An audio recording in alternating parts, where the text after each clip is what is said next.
ಆಪಾದಮೌಳಿಪರ್ಯಂతం ಗುರುಣಾಂ ಆಕೃತಿಂ ಸ್ಮರೇತ್ ತೇನ ವಿಘ್ನಾಃ ಪ್ರಣಶ್ಯಂತಿ ಸಿದ್ಧ್ಯಂತಿ ಚ ಮನೋರಥಾಃ. ವೇದಶಾಸ್ತ್ರಪುರಾಣಾನಾಂ ಏಕವಾಕ್ಯತ್ವಸಾಧಕಾನ್ ಶಿಷ್ಯಾತಿವತ್ಸಲಾನ್ ಧೀರಾನ್ ಬಾಳಗಾರು ಗುರೂನ್ ಭಜೆ. ಶರ್ವಾದಿವೃಂದಾರಕಮೌಳಿವೃಂದಂ ಏಣಾಯತೆ ಯನ್ನಖಚಂದ್ರವೃಂದೆ ಆನಂದತೀರ್ಥಾರ್ಯ ಶಿರೋಮಣೇಸ್ತತ್ ಪಾದಾರವಿಂದಂ ಪ್ರಣಮಾಮಿ ನಿತ್ಯಂ. ವೇದವ್ಯಾಸಗುಣಾವಾಸ ವಿದ್ಯಾಧೀಶ ಸತಾಂ ವಶಃ ಮಾಂ ನಿರಾಶಂ ಗತಕ್ಲೇಶಂ ಕುರುವನಾಶಂ ಹರೇ ನಿಶಂ. ಲಕ್ಷ್ಮೀಕರತಲಾಂಭೋಜ ಲಾಲನೀಯ ಪದಾಂಬುಜಂ ಪ್ರಣಮಾಮಿ ಹಯಗ್ರೀವಂ ದೇವತಾ ಚಕ್ರವರ್ತಿನಂ. ಜಯತ್ಯಜೋ ಕ್ಷೀಣಸುಖಾತ್ಮಬಿಂಬಃ ಸ್ವೈಶ್ವರ್ಯಕಾಂತಿ ಪ್ರತತಃ ಸದೋದಿತಃ ಸ್ವಭಕ್ತಸಂತಾಪದುರಿಷ್ಟಹಂತಾ ರಾಮಾವತಾರೋ ಹರಿರೀಶಚಂದ್ರಮಾ. ತಪಸ್ವಾಧ್ಯಾಯನಿರತಂ ತಪಸ್ವಿ ವಾಗ್ವಿದಾಂಬರಂ ನಾರದಂ ಪರಿಪಪ್ರಚ್ಛ ವಾಲ್ಮೀಕಿರ್ಮುನಿಪುಂಗವಃ. ಶ್ರೀಗುರುಭ್ಯೋ ನಮಃ. ಹರಿ ಓಂ. ವಾಲ್ಮೀಕಿ ರಾಮಾಯಣ, ಅದರಲ್ಲೂ ಸುಂದರಕಾಂಡ, ಜಾನಕಿ ದೇವಿಯ ಜೊತೆಯಲ್ಲಿ ಹನುಮಂತ ದೇವರು ನಡೆಸಿರುವಂತಹ ಸಂವಾದ. ಅಲ್ಲೂ ಬೇರೆ ಆ ಕತೆ ಈ ಕತೆ ಇಲ್ಲ. ಅವರಿಬ್ಬರು ಮಾತಾಡಿದ್ದು ಪರಿಪೂರ್ಣವಾಗಿ ಕೇವಲ ರಾಮದೇವರ ಚರಿತ್ರೆಯ ಬಗ್ಗೆನೇ. ನೀ ಯಾರು, ನನಗೆ ವಿಶ್ವಾಸ ಹುಟ್ಟುತ್ತಾ ಇಲ್ಲ ಅಂತ ಸೀತಾದೇವಿಯರು ಕೇಳಬೇಕು. ಅದಕ್ಕೆ ಉತ್ತರ ಕೊಡುವ ನೆಪದಲ್ಲಿ ಹನುಮಂತ ದೇವರು ಸಮಗ್ರ ರಾಮಾಯಣವನ್ನು, ರಾಮದೇವರ ಸಮಗ್ರ ಲಕ್ಷಣಗಳನ್ನು ಚಿತ್ರಣ ಮಾಡಿ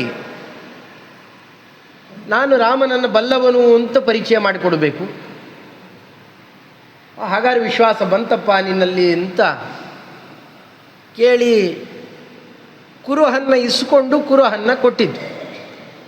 ರಾಮದೇವರ ಅಂಕಿತ ಇರುವ, ಶ್ರೀರಾಮ ಅಂತ ಚಿಹ್ನೆ ಇರುವ ಮುದ್ರಿಕೆಯ ಉಂಗುರವನ್ನು, ಇದೇ ಮುದ್ರೆ ಅಂತಂದ್ರೆ, ಮುದ್ರೆ ಬೇರೆದ್ದಲ್ಲ, ನಾವು ಹಚ್ಕೊಳ್ತೇವಲ್ಲ ಮುದ್ರಾ ಅಂತ, ಅದು ಭಗವಂತನ ಆಯುಧಗಳ ಮುದ್ರೆ ಇದೆ. ಇಲ್ಲಿ ಭಗವಂತನ ನಾಮಧೇಯದ ಮುದ್ರೆ ಇದೆ, ಅದು ಶ್ರೀರಾಮ ಅಂತ. ಅದರ ಚಿಹ್ನೆಯನ್ನು ಧಾರಣ ಮಾಡಿ ತಾನು ರಾಮದೇವರ ಪಾದಕ್ಕೆ ಮಣಿಬೇಕು ಸೀತಾದೇವಿ. ಅದಾಗೋಲ್ಲ ಈಗ ಪ್ರಸಂಗ. ಅದಕ್ಕೆ ಅನೇಕ ಕಾರಣಗಳನ್ನು ಕೊಡ್ತಾಳೆ. ಅದಕ್ಕೆ ಬದಲಾಗಿ ಏನು ಮಾಡಬಹುದು? ರಾಮದೇವರು ತನ್ನ ಕೈಗೆ ಹಾಕ್ಕೊಳ್ತಾ ಇದ್ದ ಬೆರಳಿನ ಉಂಗುರವನ್ನು ಕೊಟ್ಟು ಕಳಿಸಿದ. ಅದು ಪಾಣಿಗ್ರಹಣದ ಸಂಕೇತ. ನಾನು ಕೈ ಹಿಡಿಲಿಕ್ಕಾಗೋಲ್ಲ, ನನ್ನ ಕೈಯಲ್ಲಿರೋದನ್ನು ಹಿಡ್ಕೋ ಅಂತ. ಹಾಗೇನೇ ತಾನು ತನ್ನ ತಲೆಯನ್ನು ಹಣೆ ಮಣಿಬೇಕಲ್ಲ ಸೀತಾದೇವಿ, ಅದಕ್ಕೆ ಅವಕಾಶ ಆಗೋಲ್ಲ ಭೌತಿಕವಾಗಿ. ಅದಕ್ಕೆ ನಾ ಶಿರಸಲ್ಲಿ ಏನು ಧಾರಣೆ ಮಾಡ್ತೇನೋ ಅದನ್ನು ರಾಮದೇವರ ಪಾದಕ್ಕೆ ಒಪ್ಪಿಸಿಬಿಡಪ್ಪ. ಅದಕ್ಕೆ ತಾನು ಚೂಡಾಮಣಿ, ಚೂಡಾಕರ್ಮ ಅಂತಂತಾರೆ. ಚೂಡಾಕರ್ಮ ಅಂತ ಯಾವ್ದು ಮಾಡ್ತಾರೆ? ಚೌಲಕ್ಕೆ ಚೂಡಾಕರ್ಮ ಅಂತಾರೆ. ಚೂಡ ಅಂತಂದರೆ ಮುಂದೆಲೆ, ಮುಂಭಾಗದಲ್ಲಿ ಬರುವಂತಹ ಕೂದಲಿಗೆ ಚೂಡ ಅಂತ ಕರೀತಾರೆ. ಅಲ್ಲಿ ಧಾರಣೆ ಮಾಡಬೇಕಾದಂತಹ ಒಳ್ಳೆಯ ರತ್ನ, ಅದು ಶಿರೋರತ್ನ. ಆ ರತ್ನವನ್ನು ತೆಗೆದು ಹನುಮಂತ ದೇವರಿಗೆ ಕೈಯಲ್ಲಿಟ್ಟು ಇದನ್ನು ರಾಮದೇವರ ಪಾದಕ್ಕೊಪ್ಪಿಸು ಅಂದರೆ ಏನರ್ಥ? ಈಗ ನನ್ನ ತಲೆಯನ್ನೇ ರಾಮದೇವರ ಪಾದಕ್ಕೆ ಒಪ್ಪಿಸಿದಂತೆ, ನಮಸ್ಕಾರ ಮಾಡಿದಂತೆ. ಇದು ನಮ್ಮ ಸಂಸ್ಕೃತಿ. ಇದು ನಮ್ಮಲ್ಲಿ ಪ್ರತಿಯೊಂದಕ್ಕೂ ಒಂದೊಂದು ಅರ್ಥ ಇದೆ. ಸುಮ್ಮನೆ ಈ ಕೈ ಮಾಡಿದರು, ಎರಡು ಕೈಗಳನ್ನು ಜೋಡಿಸಿದರು, ಕೆಳಗೆ ಬಿದ್ದು ನಮಸ್ಕಾರ ಮಾಡಿದರು, ದೀರ್ಘದಂಡ ಮಾಡಿದರು, ಪಂಚಾಂಗ ಮಾಡಿದರು, ಪ್ರತಿಯೊಂದಕ್ಕೂ ಅರ್ಥ ಇದೆ. ಇದು ಮತ್ತು ಬೇರೆಯವರ ಸಂಸ್ಕೃತಿಯಲ್ಲಿ ಇಷ್ಟು ಅರ್ಥಪೂರ್ಣವಾದ ಆಚರಣೆ ಇಲ್ಲ. ಇದ್ದರೆ ಅವ್ರು ಹೇಳಬೇಕಷ್ಟೆ. ಪ್ರತಿಯೊಂದಕ್ಕೂ ಅರ್ಥ ಇದೆ. ಇದನ್ನು ರುದ್ರದೇವರು ಭಾಗವತದಲ್ಲಿ ತಿಳಿಸ್ತಾರೆ. ಪ್ರತ್ಯುದ್ಗಮ ಪ್ರಶ್ರಯಣಾಭಿವಾದನಂ ವಿಧೀಯತೆ ಸಾಧು ಮಿಥಸ್ಸು ಮಧ್ಯಮೇ. ಇದೆಲ್ಲ ನಾವು ಮಾಡುವ ಒಂದೊಂದು ಆಚರಣೆ, ಯಾರ್ಯಾರು ಹಿರಿಯರು ಬಂದರೆ ಎದ್ದು ನಿಲ್ತೇವೆ, ಕೂತಿರೋಲ್ಲಾಗ. ಯಾಕೆ ಅವರು ನಿಂತಿದ್ದಾರೆ, ನಾವು ಯಾಕೆ ಕೂತಿರಬಾರ್ದು? ಇನ್ನೆಲ್ಲ ಧರ್ಮಶಾಸ್ತ್ರ ಹೇಳುತ್ತೆ, ದೊಡ್ಡವರು ಯಾರಾದರೂ ಬಂದಾಗ ಒಳಗಡೆಯಲ್ಲಿರುವ ಪ್ರಾಣಶಕ್ತಿ ಇದೆಯಲ್ಲ, ಮುಖ್ಯ ಪ್ರಾಣದೇವರು, ಅವರೆಲ್ಲ ಬಲ್ಲವರು. ದೊಡ್ಡವರು ಬಂದಾಗ ಅಧಿಷ್ಠಾನದಲ್ಲಿ ಭಗವಂತನ ಸನ್ನಿಧಾನ ಹೆಚ್ಚಿರುತ್ತೆ. ಅದನ್ನು ನೋಡಿದ ತಕ್ಷಣ ಒಳಗಿರುವ ಮುಖ್ಯ ಪ್ರಾಣ ಎದ್ದಿರ್ತಾನೆ. ಮುಖ್ಯ ಪ್ರಾಣದೇವರು ಎದ್ದರೂ ಇವನು ಕೂತೇ ಇದ್ದಾನೆ ಅಂದರೆ ಏನರ್ಥ ಅಲ್ಲಿಗೆ? ಇವನು ಎದ್ದು ನಿಂತುಕೊಂಡ್ರೆ ಜೊತೆಯಲ್ಲೇ ಸರಿ ಹೋಯಿತು. ಪ್ರಾಣದೇವರು ಮಾತ್ರ ಎದ್ದು ನಿಂತುಕೊಂಡ್ರು ಇವನು ಕೂತೇ ಇದ್ದಾನೆ ಅಥವಾ ಮಲಗೆ ಇದ್ದಾನೆ ಅಂದರೆ ಅರ್ಥ ಏನಲ್ಲಿ? ಅರಿತು ಪೆಣನೆಂದು ಪೇಳುವರು ಬುಧಜನ. ಅಷ್ಟಷ್ಟು ಆಯುಷ್ಯ ಕಮ್ಮಿ ಆಗ್ತಾ ಹೋಗುತ್ತೆ ಅಂತಂತ.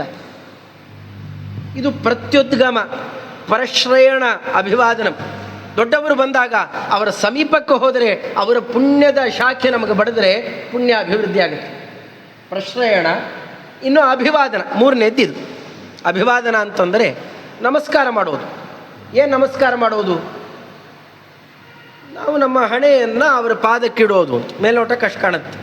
ಎಲ್ಲೋ ದಾರಿಯಲ್ಲಿ ಹೋಗ್ತಾ ಎಡವಿ ಬಿದ್ವಪ್ಪ, ಎಡವಿ ಬಿದ್ದದ್ದನ್ನು ನಮಸ್ಕಾರ ಅಂತ ಯಾರು ಅನ್ನೋಲ್ಲ. ಅದರ ಪ್ರಕ್ರಿಯೆ ಅದೇ ಇದೆ.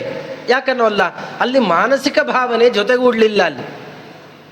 ಅದಕ್ಕೆ ಶಾಸ್ತ್ರೀಯ ಪರಿಭಾಷೆಯಲ್ಲಿ ಹೇಳೋದು ಸ್ವಾವಧಿಕೋತ್ಕೃಷ್ಟತ್ವ ಪ್ರಕಾರಕ ಜ್ಞಾನಾನುಕೂಲ ವ್ಯಾಪಾರ ಅಂತ. ನಾವು ಮಾಡುವ ವ್ಯಾಪಾರ ಅದು ಜ್ಞಾನದಿಂದ ಅನುಕೂಲ ಆಗಿರಬೇಕು ಅಥವಾ ಜ್ಞಾನಕ್ಕೆ ಅನುಕೂಲ ಆಗಿರಬೇಕು. ಅಂದರೆ ಜ್ಞಾನದಿಂದ ಹುಟ್ಟಿರಬೇಕು, ಇಲ್ಲ ಜ್ಞಾನ ಹುಟ್ಟಿಸ್ತಾ ಇರಬೇಕು. ಯಾವ ಜ್ಞಾನ? ನನಗಿಂತ ಇವನು ಹೆಚ್ಚಿದ್ದಾನೆ ಅಂತ. ನಮಸ್ಕಾರ ಮಾಡುವವನಿಗೆ ಈ ಭಾವ ಇರಬೇಕು, ಈತ ನನಗಿಂತ ಉತ್ಕೃಷ್ಟ ಇದ್ದಾನೆ. ಅದನ್ನು ತೋರಿಸಿಕೊಡುವ ವ್ಯಾಪಾರ ಇದೆಯಲ್ಲ, ಆ ವ್ಯಾಪಾರವನ್ನು ನಮಸ್ಕಾರ ಅಂತಾರೆ. ಅದು ಮೂರು ತರಹ.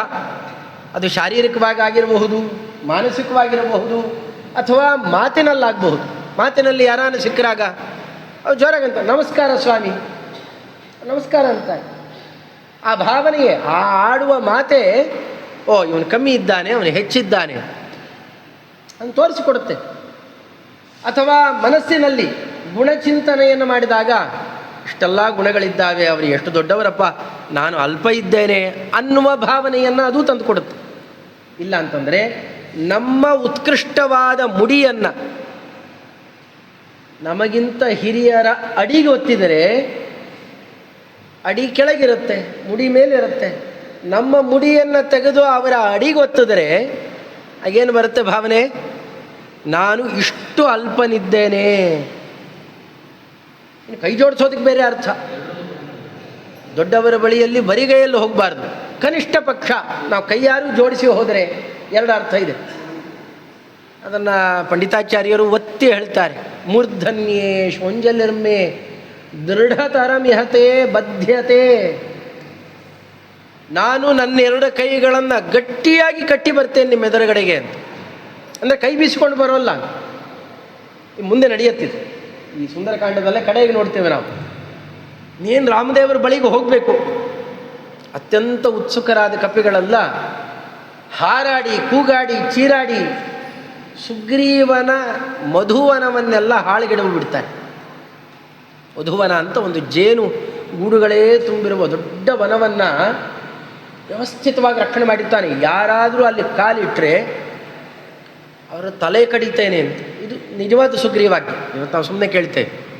ಇವತ್ತು ಆ ಸುಗ್ರೀವಾಜ್ಞೆ ಅಂತ ಪೇಪರ್ನಲ್ಲೆಲ್ಲ ಬರುತ್ತೆ, ವಾರ್ತಾಪತ್ರಿಕೆಗಳಲ್ಲೋ ಅಥವಾ ಈ ಸರ್ಕಾರದಲ್ಲಿ ಆ ಶಬ್ದ ಇನ್ನೂ ಇದೆ. ಹಳೆಯ ಶಬ್ದ ಹಾಗೆ ಉಳ್ಕೊಂಡಿದೆ. ಸುಗ್ರೀವಾಜ್ಞೆ ಜಾರಿ ಮಾಡಿದ್ರು. ಈ ಸುಗ್ರೀವಾಜ್ಞೆ ಯಾವ ಬೆಲೆಯೂ ಇಲ್ಲ. ಇದು ಅದನ್ನು ಯಾರು ಅಲ್ಲಿಯವರೇ ಪರಿಪಾಲನೆ ಮಾಡೋಲ್ಲ. ಆದರೆ ನಿಜವಾದ ಸುಗ್ರೀವಾಜ್ಞೆ ಹೇಗಿತ್ತು ಅಂತ ಕೇಳಬೇಕು. ಅದು ಹಿಂದೆ ಬಂದಿದೆ, ಕಿಷ್ಕಿಂಧಾಕಾಂಡದಲ್ಲಿ ಬಂದಿದೆ. ಮುಂದೆ ಗೊತ್ತಾಗುತ್ತೆ. ಏನೂ ಮಾತಾಡ್ತಿರಲ್ಲ ಅಂತ ತಲೆ ಕಡಿತಾ ಇದ್ದ ಅಷ್ಟೆ. ಮರು ಮಾತೇ ಇಲ್ಲ, ತಲೆ ಕಡ್ದು ಹಾಕೋದಷ್ಟೇ. ಅಷ್ಟು ಶಿಸ್ತಿನ ಪರಿಪಾಲನೆಯನ್ನು ಮಾಡ್ತಾ ಇದ್ದವರು. ಅಂಥದ್ದು ಸುಗ್ರೀವಾಜ್ಞೆ. ಅಂಥದ್ದು ಆ ವರ ಎಲ್ಲ ಹಾಳುಗೆಡವಿದ್ರೂ ಕೂಡ ಯಾರಿಗೂ ಹಾನಿ ಮಾಡೋಲ್ಲ. ಯಾಕೆ? ಸೀತಾದೇವಿಯರ ಸುದ್ದಿ ಬಂದಿದೆ ಸಾಕು ಅಂತ ಏನು ಬೇಕಾದ್ರೂ ಮಾಡಿಕೊಳ್ಳಿ. ಇಷ್ಟೆಲ್ಲ ಹಾರಾಡ್ತಾ ಇದ್ದವರು ರಾಮದೇವರ ಬಳಿಯಲ್ಲಿ ಬರಬೇಕಾದ್ರೆ ಮಾತ್ರ ಹನುಮಂತ ದೇವರು ಸೂಚನೆ ಕೊಡ್ತಾರೆ, ಗಂಭೀರರಾಗಿರಿ ಅಂತ ಸೂಚನೆ ಕೊಡ್ತಾರಷ್ಟೆ. ತಕ್ಷಣ ಕಪಿಗಳು ಮಾಡಿದ್ದೇನು ಗೊತ್ತಾ, ತಮ್ಮ ಬಾಲ ಕಟ್ಟಿಕೊಂಡ್ರಂತೆ. ಬಾಲ ಕೆಲವರು ಹೊಟ್ಟೆಗೆ ಕಟ್ಟಿಕೊಂಡ್ರು, ಕೆಲವರು ತಲೆ ಕಟ್ಟಿಕೊಂಡ್ರಂತೆ, ಕೈಗೆ ಸುತ್ತಕೊಂಡ್ರಂತೆ. ನಮ್ಮಲ್ಲಿ ಮಾತಾಡೋದಿದೆ ಆಡು ಭಾಷೆಯಲ್ಲಿ, ಮಕ್ಕಳಿಗೆ ಹೇಳ್ತಾರೆ ನಿಮ್ಮ ಬಾಲ ಬಿಚ್ಚೋ ಹಾಗಿಲ್ಲ ಅಂತ. ಅಲ್ಲೆಲ್ಲ ಬಂದಾಗ ದೊಡ್ಡವರೆಡೆಗೆ ನೀ ಬಾಲ ಬಿಚ್ಚಬಾರದು ಅಂತ. ಬಾಲ ಬಿಚ್ಚಲಿಲ್ವಂತೆ, ಬಾಲ ಎಲ್ಲ ಕಟ್ಕೊಂಡು ಬಂತು. ಇದು ಅಲ್ಲಿಂದ ಬಂದಿದ್ದು ರಾಮಾಯಣದ್ದೇ. ನಾವು ಆಡುವ ಭಾಷೆಯಲ್ಲೆಲ್ಲ ಎಷ್ಟೋ ರಾಮಾಯಣ ಹೊಕ್ಕೊಂಡಿದೆ. ಇಲ್ಲಿ ಆಡುವ ಮಾತು ಅದೇನೆ, ಬಾಲ ಕಟ್ಟಿ ಕೈ ಮುದುರಿಕೊಂಡು ಹೋದ್ರಂತೆ. ಅಂದರೆ ನಮ್ಮ ಕೈ ಕಾಲು ಬಿಚ್ಚಿ ನಾವು ಸ್ವತಂತ್ರರು ಅಂತನ್ನುವ ಭಾವನೆಯನ್ನು ನೀನು ಮುಂದೆ ತೋರಿಸೋಲ್ಲ ಸ್ವಾಮಿ. ನಿನ್ನೆದುರಿಗೆ ಬರಬೇಕಾದ್ರೆ ನಮ್ಮ ಕೈ ಕಾಲು ಎಲ್ಲವನ್ನು ಕಟ್ಟಿ ಸಂಕೋಚ ಮಾಡಿಕೊಂಡು ಬರ್ತೇವೆ. ಯಾಕೆ? ನಮ್ಮ ಕೈಯಲ್ಲಿ ಏನೂ ನಡೆಯೋಲ್ಲ, ನಾವು ಅಸ್ವತಂತ್ರರು, ಇದನ್ನೆಲ್ಲ ನಡೆಸಬೇಕಾದವನು ನೀನು ಅನ್ನುವ ಭಾವನೆಯಿಂದ ಬರ್ತೇವೆ. ಕೈ ಕಟ್ಟಿ ಬರೋದಕ್ಕೆ ಅರ್ಥ ಇದೆ. ಅಥವಾ ಮುಕುಲದಂತೆ, ಅದನ್ನು ಕಮಲದ ಮುಕುಲದಂತೆ, ಕಮಲದ ಮೊಗ್ಗಿನಂತೆ ಮಾಡಿ ಬರುವಾಗ ಕೈಯಲ್ಲಿ ಬೇರೇನೂ ತರಲಿಲ್ಲ, ನನ್ನ ಕೈಯನ್ನೇ ಒಂದು ಕುಸುಮದಂತೆ ಹೂವಿನಂತೆ ಮಾಡಿದ್ದೇನೆ, ನಿನಗೆ ಒಪ್ಪಿಸ್ತೇನೆ, ಅದು ಮುಂದಿಟ್ಟು ನಮಸ್ಕಾರ ಮಾಡುವಂತೆ ಈ ಭಾವ ಇದೆ. ಈ ಪ್ರತಿ ಭಾವಗಳಿಗೂ ಒಂದೊಂದು ಅರ್ಥ ಇದೆ. ನಾವು ಒಂದೊಂದು ಬೆರಳುಗಳನ್ನು ಒಂದೊಂದು ತಾಗಿಸಿದರೆ ಒಂದೊಂದು ದೊಡ್ಡ ಮುದ್ರೆ ಆಗುತ್ತೆ, ಅದಕ್ಕೆ ಅನೇಕ ಅರ್ಥ ಇದೆ. ಶಾರೀರಿಕವಾಗಿ ಪರಿಣಾಮ ಬೀರುತ್ತದೆ. ಇಂಥ ಒಂದೊಂದು ಭಾವನೆಗಳನ್ನು ತೋರಿಸ್ತಾ ಇಲ್ಲಿ ಅಂಕಿತದ ಉಂಗುರವನ್ನು ಕೊಡುವ ನೆಪದಲ್ಲಿ ತನ್ನ ಪಾಣಿಗ್ರಹಣದ ಸಂಕೇತವನ್ನು ರಾಮದೇವರು ತೋರಿಸಿಕೊಟ್ರೆ, ತನ್ನ ಚೂಡಾಮಣಿಯನ್ನು ಪಾದಕ್ಕಿಡುವಂತೆ ಆದೇಶ ಕೊಡ್ತಾ ಸೀತಾದೇವಿ ತಾನೇ ರಾಮದೇವರಿಗೆ ನಮಸ್ಕರಿಸಿದ ಭಾವವನ್ನು ತೋರಿಸಿಕೊಡ್ತಾಳೆ. ಇಷ್ಟೆಲ್ಲ ಆದಮೇಲೆ ಬಹಳ ದೊಡ್ಡ ದೀರ್ಘ ಸಂವಾದ ನಡೆದಿದೆ. ಅದರ ಕೆಲವು ತುಣುಕುಗಳನ್ನು ನಿನ್ನೆ ಕಂಡಿದ್ವಿ. ಮತ್ತೂ ಮಾತಾಡ್ತಾ ಮಾತಾಡ್ತಾ ಸೀತಾದೇವಿಯರು ಈ ಪ್ರಕರಣವನ್ನೇ ಹೇಳ್ತಾರೆ. ಶ್ರೋಷ್ಯತೆ ಚೈವ ಕಾಕುಸ್ತಃ ಸರ್ವಂ ನಿರವಶೇಷತಃ ಚೇಷ್ಟಿತಂ ಯತ್ವಯಾ ದೇವಿ ಭಾಷಿತಂಚ ಮಮಗ್ರತಃ. ಅಮ್ಮ, ಇಲ್ಲಿ ನಾನು ಸುಮ್ಮನೆ ಮಾತಾಡ್ತಾ ಇಲ್ಲ, ಪ್ರತಿ ಮಾತನ್ನು ನಾನು ಮುಂದೆ ರಾಮದೇವರಿಗೆ ಹೇಳಬೇಕಾಗುತ್ತೆ. ಕೆಲವು ಸುದ್ದಿಯನ್ನು ಯಾರಾನ ಹೇಳಲಿಕ್ಕೆ ಬಂದರೆ ಸಾಕು ಹೋಗು ಅಂತಾರೆ. ಮುಖ್ಯ ವಿಷಯ ಗೊತ್ತಾಯ್ತಲ್ಲ, ಹಂಗೆಲ್ಲ ಗೊತ್ತಾಯ್ತು ಹೋಗು. ರಾಮದೇವರ ಸ್ವಭಾವ ಹಾಗಲ್ಲ. ನಾವು ಆರಂಭದಿಂದ ಕಡೇ ತನಕ ಗಮನಿಸಬಹುದು. ರಾಮದೇವರ ಜೊತೆಯಲ್ಲಿ ಯಾರೇ ಮಾತಾಡಲಿ ಗಡಿಬಿಡಿ ಮಾಡೋದಿಲ್ಲ. ಹಂಗೆಲ್ಲ ಗೊತ್ತಿದೆ ಹೋಗು ಅಂತನಲ್ಲ. ಸಿಟ್ಟು ಮಾಡ್ತಾ ಲಕ್ಷ್ಮಣನೇ ಹಾರಾಡ್ತಾ ಇರುವಾಗಲೂ ಪೂರ್ಣ ಮಾತು ಕೇಳಿ ಆಮೇಲೆ ಉತ್ತರ ಕೊಡ್ತಾರೆ. ಅದು ಸಮಂಜಸವಾಗಿ ಉತ್ತರ ಕೊಟ್ಟರೆ ಇನ್ನು ಮತ್ತೆ ಮರು ಮಾತಿಗೆ ಅವಕಾಶ ಇಲ್ಲ. ಇನ್ನು ಮುಂದೆ ಬರುತ್ತೆ ಪ್ರಕರಣ. ಆ ಪ್ರಕರಣದಲ್ಲಿ ಒಂದು ನಾಯಿ ಬಂದು ದೂರು ಕೊಡುತ್ತೆ. ಅದು ಇಲ್ಲಿ ಪ್ರಕ್ಷಿಪ್ತ ಪಾಠ ಅಂತ ಇವತ್ತಿನವರ ಗಣನೆ. ಆದರೆ ಮಂತ್ರಾಲಯ ಪ್ರಭುಗಳು ಶ್ವಗದಿತ ಕೃತ ಅಂತ ರಾಮಚಾರಿತ್ರ ಮಂಜರಿಯಲ್ಲಿ ಅದನ್ನು ಪ್ರತ್ಯೇಕ ದಾಖಲೆ ಮಾಡ್ತಾರೆ. ಅಂದರೆ ರಾಮಾಯಣದಲ್ಲಿ ಆ ಪಾಠ ಇದ್ದೇ ಇದೆ ಅಂತ ಅನ್ನೋದನ್ನು ಸೂಚನೆ ಕೊಡ್ತಾರೆ. ನಾಯಿ ಬಂದು ದೂರು ಕೊಟ್ಟಿತ್ತಂತೆ, ನನ್ನ ಮರಿಗೆ ಯಾರೋ ಕಲ್ಲು ಹೊಡೆದಿದ್ದಾರೆ, ದಂಡ ತಗೊಂಡು ಹೊಡೆದಿದ್ದಾರೆ. ರಾಮದೇವರು ಆ ಕಾಲಕ್ಕೆ ಎಲ್ಲರನ್ನ ಸೇರಿಸ್ತಾನೆ. ದರ್ಬಾರಿನಲ್ಲಿ ಎಲ್ಲ ಕೂತಿದ್ದಾರೆ, 8 ಜನ ಮಂತ್ರಿಗಳು, ಸುಮಂತ್ರಾದಿಗಳು, ಪುರೋಹಿತರು ಕೂತಿದ್ದಾರೆ, ವಸಿಷ್ಠಾದಿಗಳು. ಎಲ್ಲರನ್ನ ಕೂಡಿಸಿಕೊಂಡು ನಾಯಿಗೆ ಪೆಟ್ಟಾಗಿದೆ, ವಿಚಾರ ಮಾಡೋಣ ಬನ್ನಿರಿ. ನಾಯಿಗೆ ಯಾರಾನ ಪೆಟ್ಟು ಕೊಟ್ಟರೆ ಇಷ್ಟು ಸುದೀರ್ಘ ಚರ್ಚೆ ಮಾಡ್ತಾರಾ? ಅಥವಾ ಪ್ರಾಯ ನಮ್ಮಲ್ಲ ಅಂಥದ್ದೇ ಚರ್ಚೆ ಆಗೋದು, ದೊಡ್ಡ ವಿಷಯ ಯಾವುದೂ ಆಗೋಲ್ಲ. ರಾಮದೇವರ ದರ್ಬಾರಿನಲ್ಲಿ ಪ್ರತಿಯೊಂದಕ್ಕೂ ಮಹತ್ವ ಇದೆ. ತಾನು ಕೇಳ್ತಾನೆ, ಯಾರೋ ಒಬ್ಬ ಯತಿ ಕೋಲಲ್ಲಿ ಹೊಡೆದಿದ್ದ ಅಂತ ಗೊತ್ತಾಯಿತು, ಆತನನ್ನು ಕರೆಸ್ತಾನೆ. ಆತನೂ ಸತ್ಯವನ್ನು ಬಾಯ್ಬಿಟ್ಟ, ಅಲ್ಲಿ ಸುಳ್ಳಾಡೋರು ಯಾರಿಗೂ ಇರಲಿಲ್ಲ. ಏನೇನೆಲ್ಲ ನಡೀತು ಪ್ರಸಂಗ ಗೊತ್ತಾಯಿತು. ಏನು ಶಿಕ್ಷೆ ಕೊಡಬೇಕು? ಪೆಟ್ಟು ಕೊಟ್ಟಿದ್ನಲ್ಲ ಆತ ಯತಿ, ಅವನಿಗೆ ಏನು ಶಿಕ್ಷೆ ಕೊಡಬೇಕು? ಎಲ್ಲರನ್ನ ಕೇಳ್ತಾ ಬರ್ತಾನೆ. ಪ್ರತಿಯೊಬ್ಬರೂ ಅವರವರ ಮಾತನ್ನು ಪೂರೈಸಬೇಕು.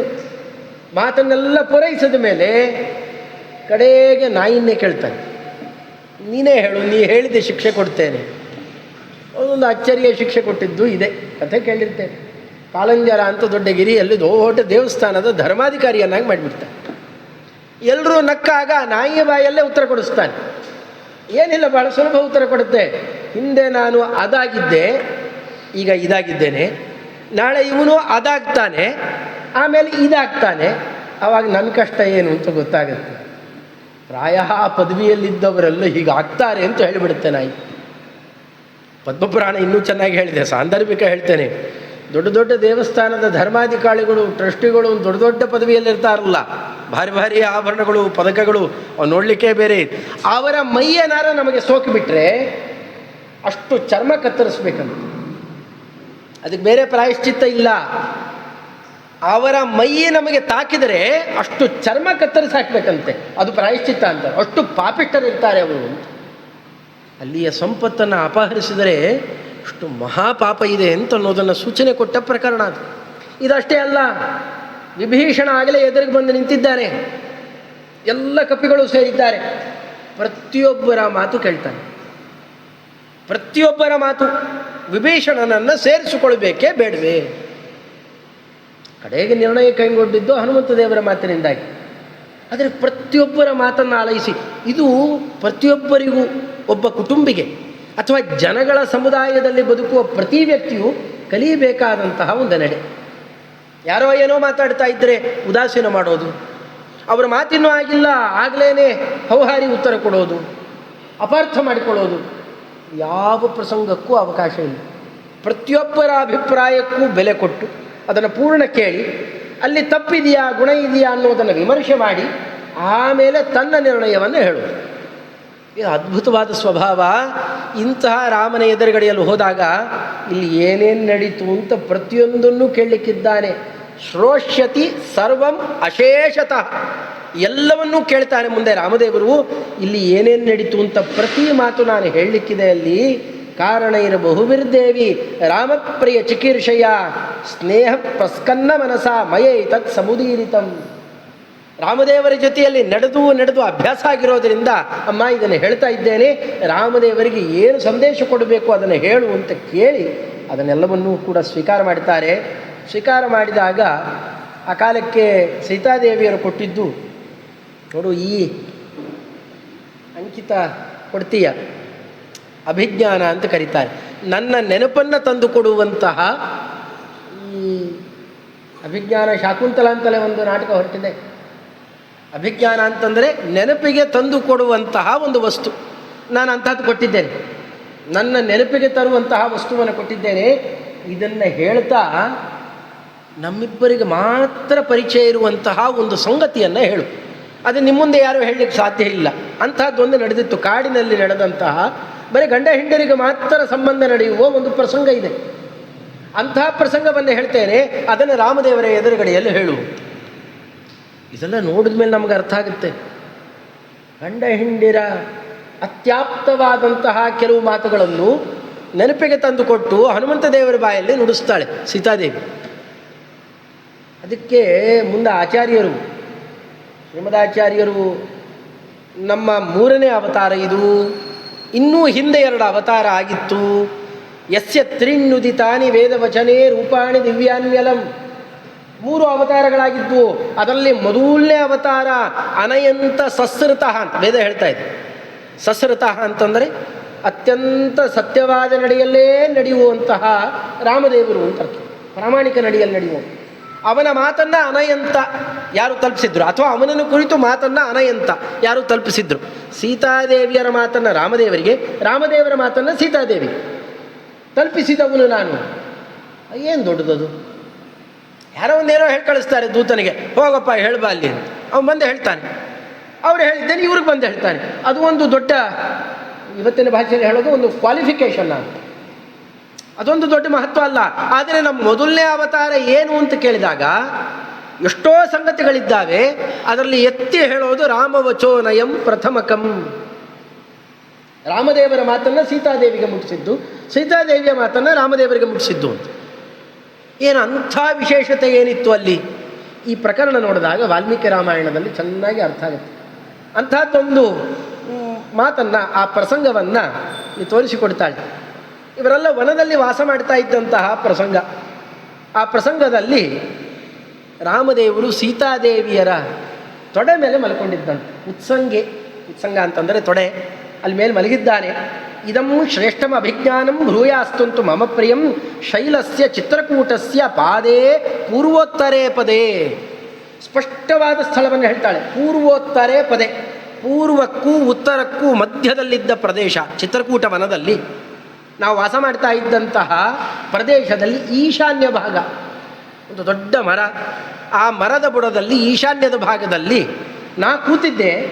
ನನ್ನ ತೊಡೆ ಮೇಲೆ ಪ್ರಭು ರಾಮದೇವರು ಮಲಗಿದ್ದ ಪ್ರಸಂಗ ಹೀಗೆ ನಡೀತಾ ಇತ್ತು. ಅಲ್ಲಿ ತಸ್ಯೋಪವನಖಂಡೇಶು ನಾನಾ ಪುಷ್ಪ ಸುಗಂಧಿಷು. ಏನು ಆ ಕಾಲಕ್ಕೆ ಮೆಲ್ಲಿಗೆ ಗಾಳಿ ಬೀಸ್ತಾ ಇದೆ. ಮೇಲಿಂದ ಚಿಗುರುಗಳ ಸಮೇತವಾಗಿ ಹೂವುಗಳು ಉದುರ್ತಾ ಇದ್ವಂತೆ. ಪ್ರಕೃತಿಯೇ ರಾಮಸೀತೆಯರ ಸೇವೆ ಮಾಡ್ತಾ ಇರುವ ಅದ್ಭುತವಾದ ಪ್ರಸಂಗ ಅದು. ಅದನ್ನು ನೆನಪಿಗೆ ತರ್ತಾಳೆ. ಆಗ ಲಕ್ಷ್ಮಣ ದೇವರು ಕೂಡ ಇಲ್ಲ ಅಲ್ಲಿ. ಯಾಕೆಂದರೆ ಇವರಿಬ್ಬರ ಗಂಡ ಹೆಂಡರು ಏಕಾಂತದಲ್ಲಿರೋದು. ಈ ಪ್ರಸಂಗ ಲಕ್ಷ್ಮಣನಿಗೂ ಗೊತ್ತಿಲ್ಲ ಅಂತ. ಇದು ಇಂತಹ ಪ್ರಸಂಗ ಅಲ್ಲಿ ನಡೆದಿದೆ. ವಿಹೃತ್ಯ ಸಲಿಲೆ ಕ್ಲಿನ್ನಃ ಮಮ ಅಂಕೆ ಸಮುಪವೇಶಿತ. ಎಷ್ಟೋ ಕಾಲ ನೀರಲ್ಲಿಬ್ಬರು ಆಟಾಡಿದ್ದರಂತೆ. ನೀರಲ್ಲಿ ವಿಹಾರ ಮಾಡಿ ಆಮೇಲೆ ಬಂದು ಸಾಕಪ್ಪ ಆಯಾಸ ಆಯಿತು ಮಲಗುತ್ತೇನೆ ಅಂತ ರಾಮದೇವರು ಸೀತಾದೇವಿಯರ ತೊಡೆ ಮೇಲೆ ಮಲಗಿದ್ದಾನೆ. ತಹಂ ಲೋಷ್ಟ ಉದ್ಯಮ್ಯ ವಾರಯಾಮಿ ಸ್ಮ ವಾಯಸಂ. ಇಬ್ಬರೂ ಕೂತಿರುವ ಪ್ರಸಂಗದಲ್ಲಿ ಒಂದು ಕಾಗೆ ಬಂತಂತೆ. ಕಾಗೆ ಬಂದು ಪ್ರಾಯ ಇಷ್ಟು ವಿಸ್ತಾರ ಚರಿತ್ರೆ ನಾವೆಲ್ಲೂ ಕೇಳಲಿಕ್ಕಾಗೋಲ್ಲ, ಇಷ್ಟು ವಿಸ್ತಾರವಾಗಿ ಹೇಳ್ತಾರೆ ಸೀತಾದೇವಿ. ಒಂದು ಕಾಗೆ ಬಂದು ಕೂತಿದೆ, ಬಾಯಲ್ಲಿ ಮಾಂಸದ ತುಂಡು ಬೇರೆ ಇಟ್ಟುಕೊಂಡಿದೆ. ಮಾಂಸದ ತುಂಡು ಇಟ್ಟುಕೊಂಡಿದ್ದರೆ ಅದು ಬೇರೆ ಏನನ್ನು ವೀಕ್ಷಣೆ ಮಾಡೋಲ್ಲ. ಸುಮ್ಮನೆ ತನ್ನ ಪಾಡಿಗೆ ಎಲ್ಲೋ ಒಂದು ಕಡೆಯಲ್ಲಿ ಕೂತ್ಕೊಂಡು ತಿನ್ಕೊಂಡೇ ಎದ್ದು ಹೋಗುತ್ತೆ. ಇಲ್ಲ ಅಂದರೆ ಬೇರೆ ಕಾಗೆಗಳನ್ನು ಕರೆಯುತ್ತೆ. ಇದು ಅದರ ಸಹಜವಾದ ವರ್ತನೆ. ಇಲ್ಲದು ನಡೀಲಿಲ್ಲ. ಸ್ರಂಸಮಾನೇ ಚ ವಸನೆ ತ್ವತೋ ದೃಷ್ಟ್ವಾ ತ್ವಯಾಖ್ಯಹಂ ತ್ವಯಾ ವಿಹಸಿತಾ ಚಾಹಂ ಕ್ರುದ್ಧ ಸಂಲಜ್ಜಿತಾ ತದಾ. ಅದು ಪೂರ್ಣ ಹನುಮಂತ ದೇವರಿಗೆ ಹೇಳೋ ಹಾಗೆ ಹೇಳೋದೇ ಇಲ್ಲ ಚರಿತ್ರೆಯನ್ನು. ಸ್ವಾಮಿ ಅವಾಗ ಹೀಗಾಗಿತ್ತು, ನೀ ಹೀಗೆ ಮಾಡಿದ್ದಿ ಅಂತ ನೇರ ರಾಮದೇವರಿಗೆ ಹೇಳುವಂತೆ ಆ ಚರಿತ್ರೆ ಹೇಳ್ತಾಳೆ ಸೀತಾದೇವಿ.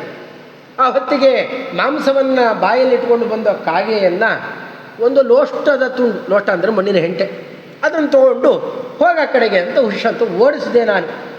ಹೋಗಲಿಲ್ಲ ಅದು. ತ್ವಯಾ ವಿಹಸಿತಾ ಚಾಹಂ ಕ್ರುದ್ಧ ಸಂಲಜ್ಜಿತಾ ತದಾ. ಸಾಧಾರಣ ಮನೆಯಲ್ಲಿ ಎಳೆಯ ಹುಡುಗಿ ಅವಳು ಏನು ಮಾಡ್ತಾಳೆ ಅದನ್ನು ಹುಷ್ ಅಂದ್ಲಂತ. ಹೋಗಲೇ ಇಲ್ಲ ಅದು. ಈ ಲೋಷ್ಟ ಎಲ್ಲೋ ಬಿಸಾಡಿದ್ದು ಆ ಕಾಗೆ ತನಕ ಹೋಗಲೇ ಇಲ್ಲ, ಇನ್ನೆಲ್ಲೋ ಬಿತ್ತು. ಆಗ ರಾಮದೇವರು ಆಡಿಕೊಂಡಂತೆ, ಅಯ್ಯೋ ನೀನು ಎಸೆಯೋದು, ನೀ ಅತ್ಯಂತ ಕೋಮಲ ಇದ್ದೀಯಾ, ನೀನು ಎಸೆದ್ರೆ ಅಲ್ಲಿ ತನಕ ಹೋಗತ್ತಾ ಅಂತ. ಹೋಗಲಿಲ್ವಲ್ಲ, ಎಸಿತೇನಂತ ಜೋರಾಗಿ ಎಸೆಯುವಾಗ ಸ್ವಲ್ಪ ವಸ್ತ್ರ ಸರಿತಂತೆ. ವಸ್ತ್ರ ಸರಿದಿದ್ದನ್ನು ನೋಡಿಕೊಂಡು ರಾಮದೇವರು ನಕ್ಕಾಗ ಸೀತಾದೇವಿಯವರು ವಸ್ತ್ರವನ್ನು ಸರಿ ಮಾಡಿಕೊಂಡಿರು. ಈ ಏಕಾಂತ ಪ್ರಸಂಗಗಳನ್ನೆಲ್ಲ ಹೇಳಿದ್ದಾಳೆ. ಹೀಗೆ ನಡೀತುವಾಗ ಬಾಷ್ಪಪೂರ್ಣ ಮುಖಿ ಮಂದಂ ಚಕ್ಷುಷಿ ಪರಿಮಾರ್ಜತಿ. ಎಷ್ಟು ಸತ್ಯ ಆ ಕಾಗೆ ಓಡಿಸೋಕೆ ಹೋದರೂ ಹೋಗಲಿಲ್ವಲ್ಲ. ರಾಮದೇವರು ಬೇರೆ ಹಾಸ್ಯದ ನಗೆ ಬೀಳ್ತಾ ಇದ್ದಾನೆ. ಸ್ವಲ್ಪ ಅಳು ಬಂದಂತೆ ಆಯ್ತಂತೆ. ಅಯ್ಯೋ ನನ್ನ ಕೈಯಲ್ಲಿ ಆಗ್ತಾನೇ ಇಲ್ಲ ಅಂತ. ಕಣ್ಣು ಒದ್ದೆ ಆಯ್ತಂತೆ, ಒರೆಸ್ಕೊಂಡ್ಲಂತೆ, ನನ್ನ ಕೈಯಲ್ಲಿ ಆಗ್ತಾನೇ ಇಲ್ಲ ಅಂತ. ಸತತ್ರ ಪುನರೇವಾತ ವಾಯಸಃ ಸಮುಪಾಗಮತ್. ಇಷ್ಟಾಯಿತು, ನೀನೆಲ್ಲೋ ಹೋಗುತ್ತೆ ಬಿಡು ಅದು ಅಂದ್ಕೊಂಡ್ರು.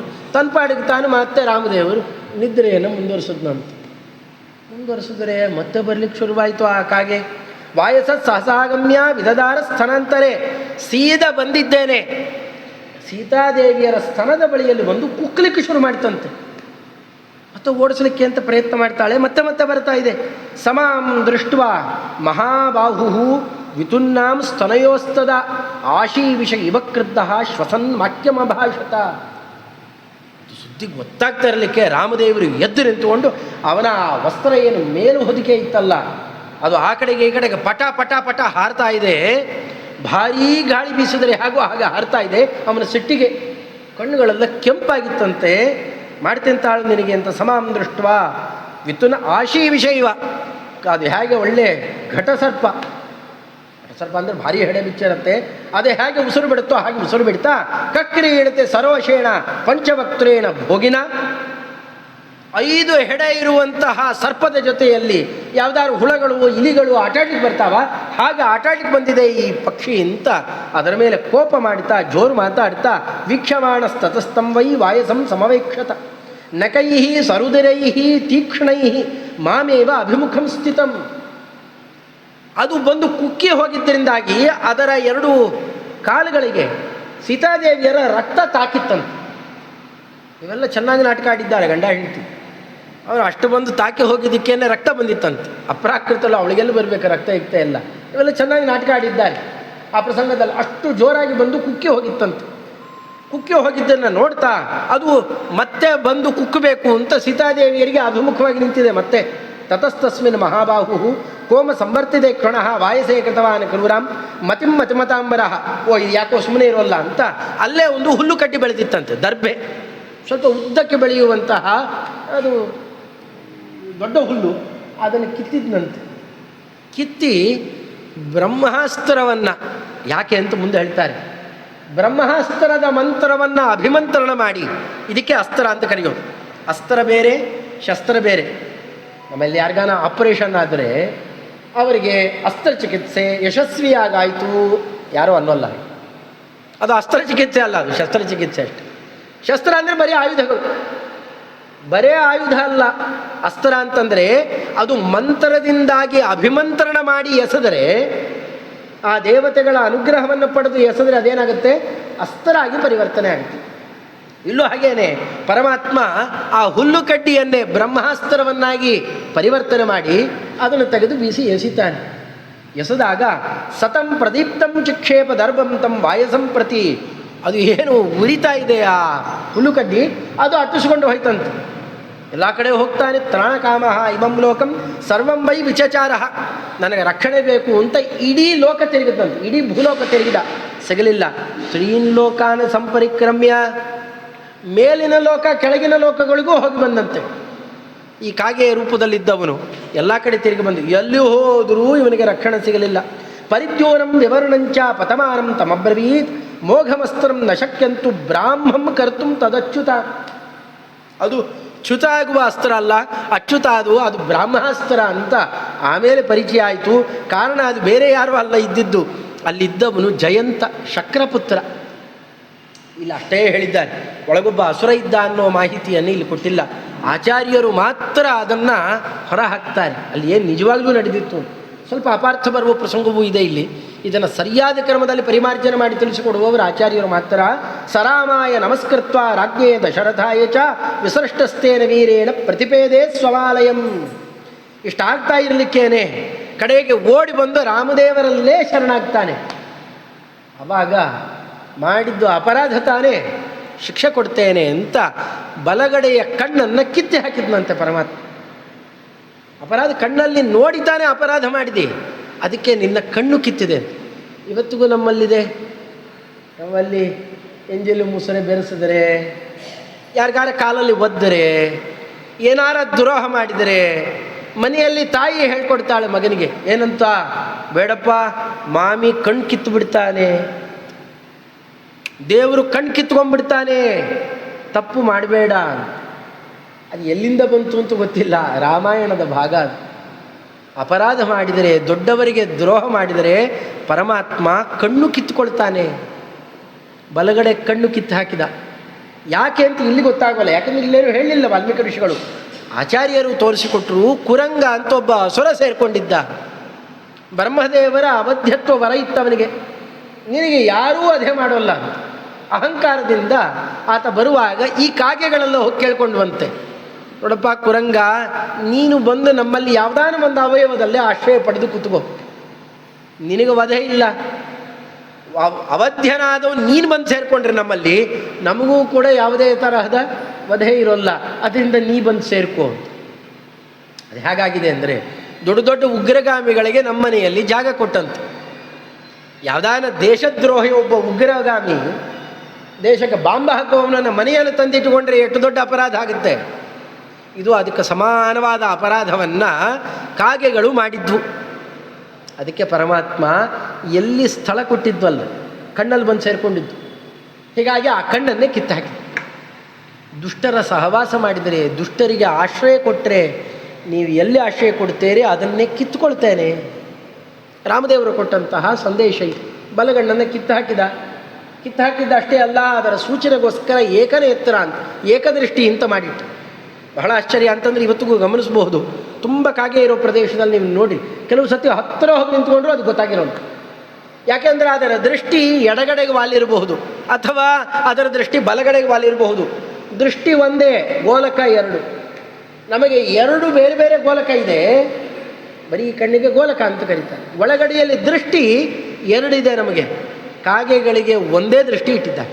ಒಂದೇ ದೃಷ್ಟಿ ಆ ಕಡೆಗೆ ಈ ಕಡೆಗೆ ಓಡಾಡುತ್ತೆ. ಅದಕ್ಕೆ ಶಾಸ್ತ್ರದಲ್ಲಿ ಒಂದು ನಿಯಮ ಇದೆ, ಏಕದೃಷ್ಟಿ ನ್ಯಾಯ ಅಥವಾ ಕಾಕದೃಷ್ಟಿ ನ್ಯಾಯ ಅಂತ, ಅಥವಾ ದೆಹಲಿ ದೀಪ ನ್ಯಾಯ ಅಂತ. ರಾತ್ರಿ ಹೊತ್ತು ದೀಪ ಹೋಗ್ಬಿಡುತ್ತೆ, ಅಂದರೆ ವಿದ್ಯುತ್ ಹೋದಾಗ, ಕರೆಂಟು ಹೋದಾಗ ಏನು ಮಾಡ್ತಾರೆ, ಎರಡು ಕಡೆಗೆ ಬೇಕು ಬೆಳಕು, ಒಂದೇ ದೀಪ ಇದೆ, ಏನು ಮಾಡ್ತಾರೆ, ಹೊಸ್ತಿಲಿನಲ್ಲಿ ತಂದಿಡ್ತಾರೆ. ಅದು ದೆಹಲಿ ಅಂತ. ದೆಹಲಿ ಅನ್ನೋದು ಸಂಸ್ಕೃತದ ಶಬ್ದ, ಅದು ಹಿಂದಿ ಶಬ್ದ ಅಲ್ಲ. ಅದು ದೆಹಲಿ ದೀಪನ್ಯಾಯ ಅಂತ. ದೆಹಲಿ ಅಂದರೆ ಹೊಸ್ತಿಲು. ಹೊಸ್ತಿಲಲ್ಲಿ ತಂದಿಟ್ಟರೆ ಆ ಬದಿಯಲ್ಲೂ ಬೆಳಕು, ಈ ಬದಿಯಲ್ಲೂ ಬೆಳಕು. ಒಂದೇ ದೀಪ ಎರಡು ಕಡೆಗೆ ಬೆಳಕು ಚೆಲ್ಲತ್ತೆ. ಹಾಗೆ ಒಂದೇ ದೃಷ್ಟಿ ಎರಡು ಕಣ್ಣುಗಳಲ್ಲೂ ಓಡಾಡುತ್ತೆ ಅಂತ. ಏಕದೃಷ್ಟಿ ನ್ಯಾಯ ಅಥವಾ ಕಾಕದೃಷ್ಟಿ ನ್ಯಾಯ, ದೆಹಲಿ ದೀಪನ್ಯಾಯ ಅಂತ ಹೀಗೆಲ್ಲ ಹೊರಟಿದೆ ಶಾಸ್ತ್ರದಲ್ಲಿ. ಅಂದರೆ ಒಂದೇ ದೃಷ್ಟಿ ಎರಡು ಕಡೆ ಓಡಾಡಬೇಕು, ಎರಡೂ ಕಣ್ಣಲ್ಲೂ ಓಡಾಡುತ್ತೆ. ಒಂದು ಕಣ್ಣು ಕಾಣ್ತಾ ಇದ್ದಾಗ ಇನ್ನೊಂದು ಕಣ್ಣು ಕಾಣಲ್ಲ, ಇನ್ನೊಂದು ಕಣ್ಣು ಕಾಣುವಾಗ ಮತ್ತೊಂದು ಕಣ್ಣು ಕಾಣಲ್ಲ.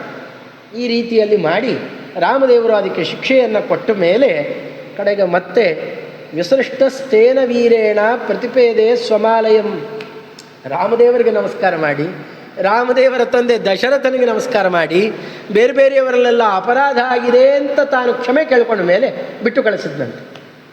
ನೈಜ ಅಭಿಪ್ರಾಯವನ್ನು ಆಚಾರ್ಯರು ಹೇಳ್ತಾರೆ. ತುಂಬ ಬಲಿ ಇತ್ತು ಅನ್ನೋ ದೃಷ್ಟಿಯಲ್ಲಿ ಕಾಗೆಗಳನ್ನು ಯಾರು ಹತ್ತಿರ ಕರೆದು ಮುದ್ದು ಮಾಡೋದು, ಅದು ಪಕ್ಷಿಗಳಲ್ಲಿ ಚಂಡಾಲ ಜಾತಿಯದ್ದು ಅಂತ ಅದನ್ನು ಗಣನೆ ಮಾಡೋದು. ಅದಕ್ಕೆ ಬಲಿ ಪ್ರದಾನ ಮಾಡ್ತಾರೆಯೇ ಹೊರತು ಅದು ಯಮದೇವರ ಆದೇಶ ಆಗಿದೆ. ಅದಕ್ಕೂ ರಾಮಾಯಣನೇ ಮೂಲಕಥೆ. ಯಮದೇವರು ಕಾಗೆಯ ರೂಪವನ್ನು ಧಾರಣ ಮಾಡಿ ರಾವಣನಿಂದ ತಪ್ಪಿಸಿಕೊಂಡು ಹೋಗಿದ್ದರಂತೆ. ಒಂದು ಪ್ರಸಂಗ ವಿಶೇಷ. ಅದಕ್ಕೋಸ್ಕರವಾಗಿಯೇ ಕಾಗೆಗಳಿಗೆ ವರಗಳನ್ನು ಕೊಟ್ಟಿದ್ದಾರೆ, ಅನೇಕ ವರ. ಕಾಗೆಗೆ ಪಿಂಡವನ್ನು ಸಮರ್ಪಣೆ ಮಾಡಿದರೆ ಅದು ಕಾಕಪಿಂಡ ಅಂತ.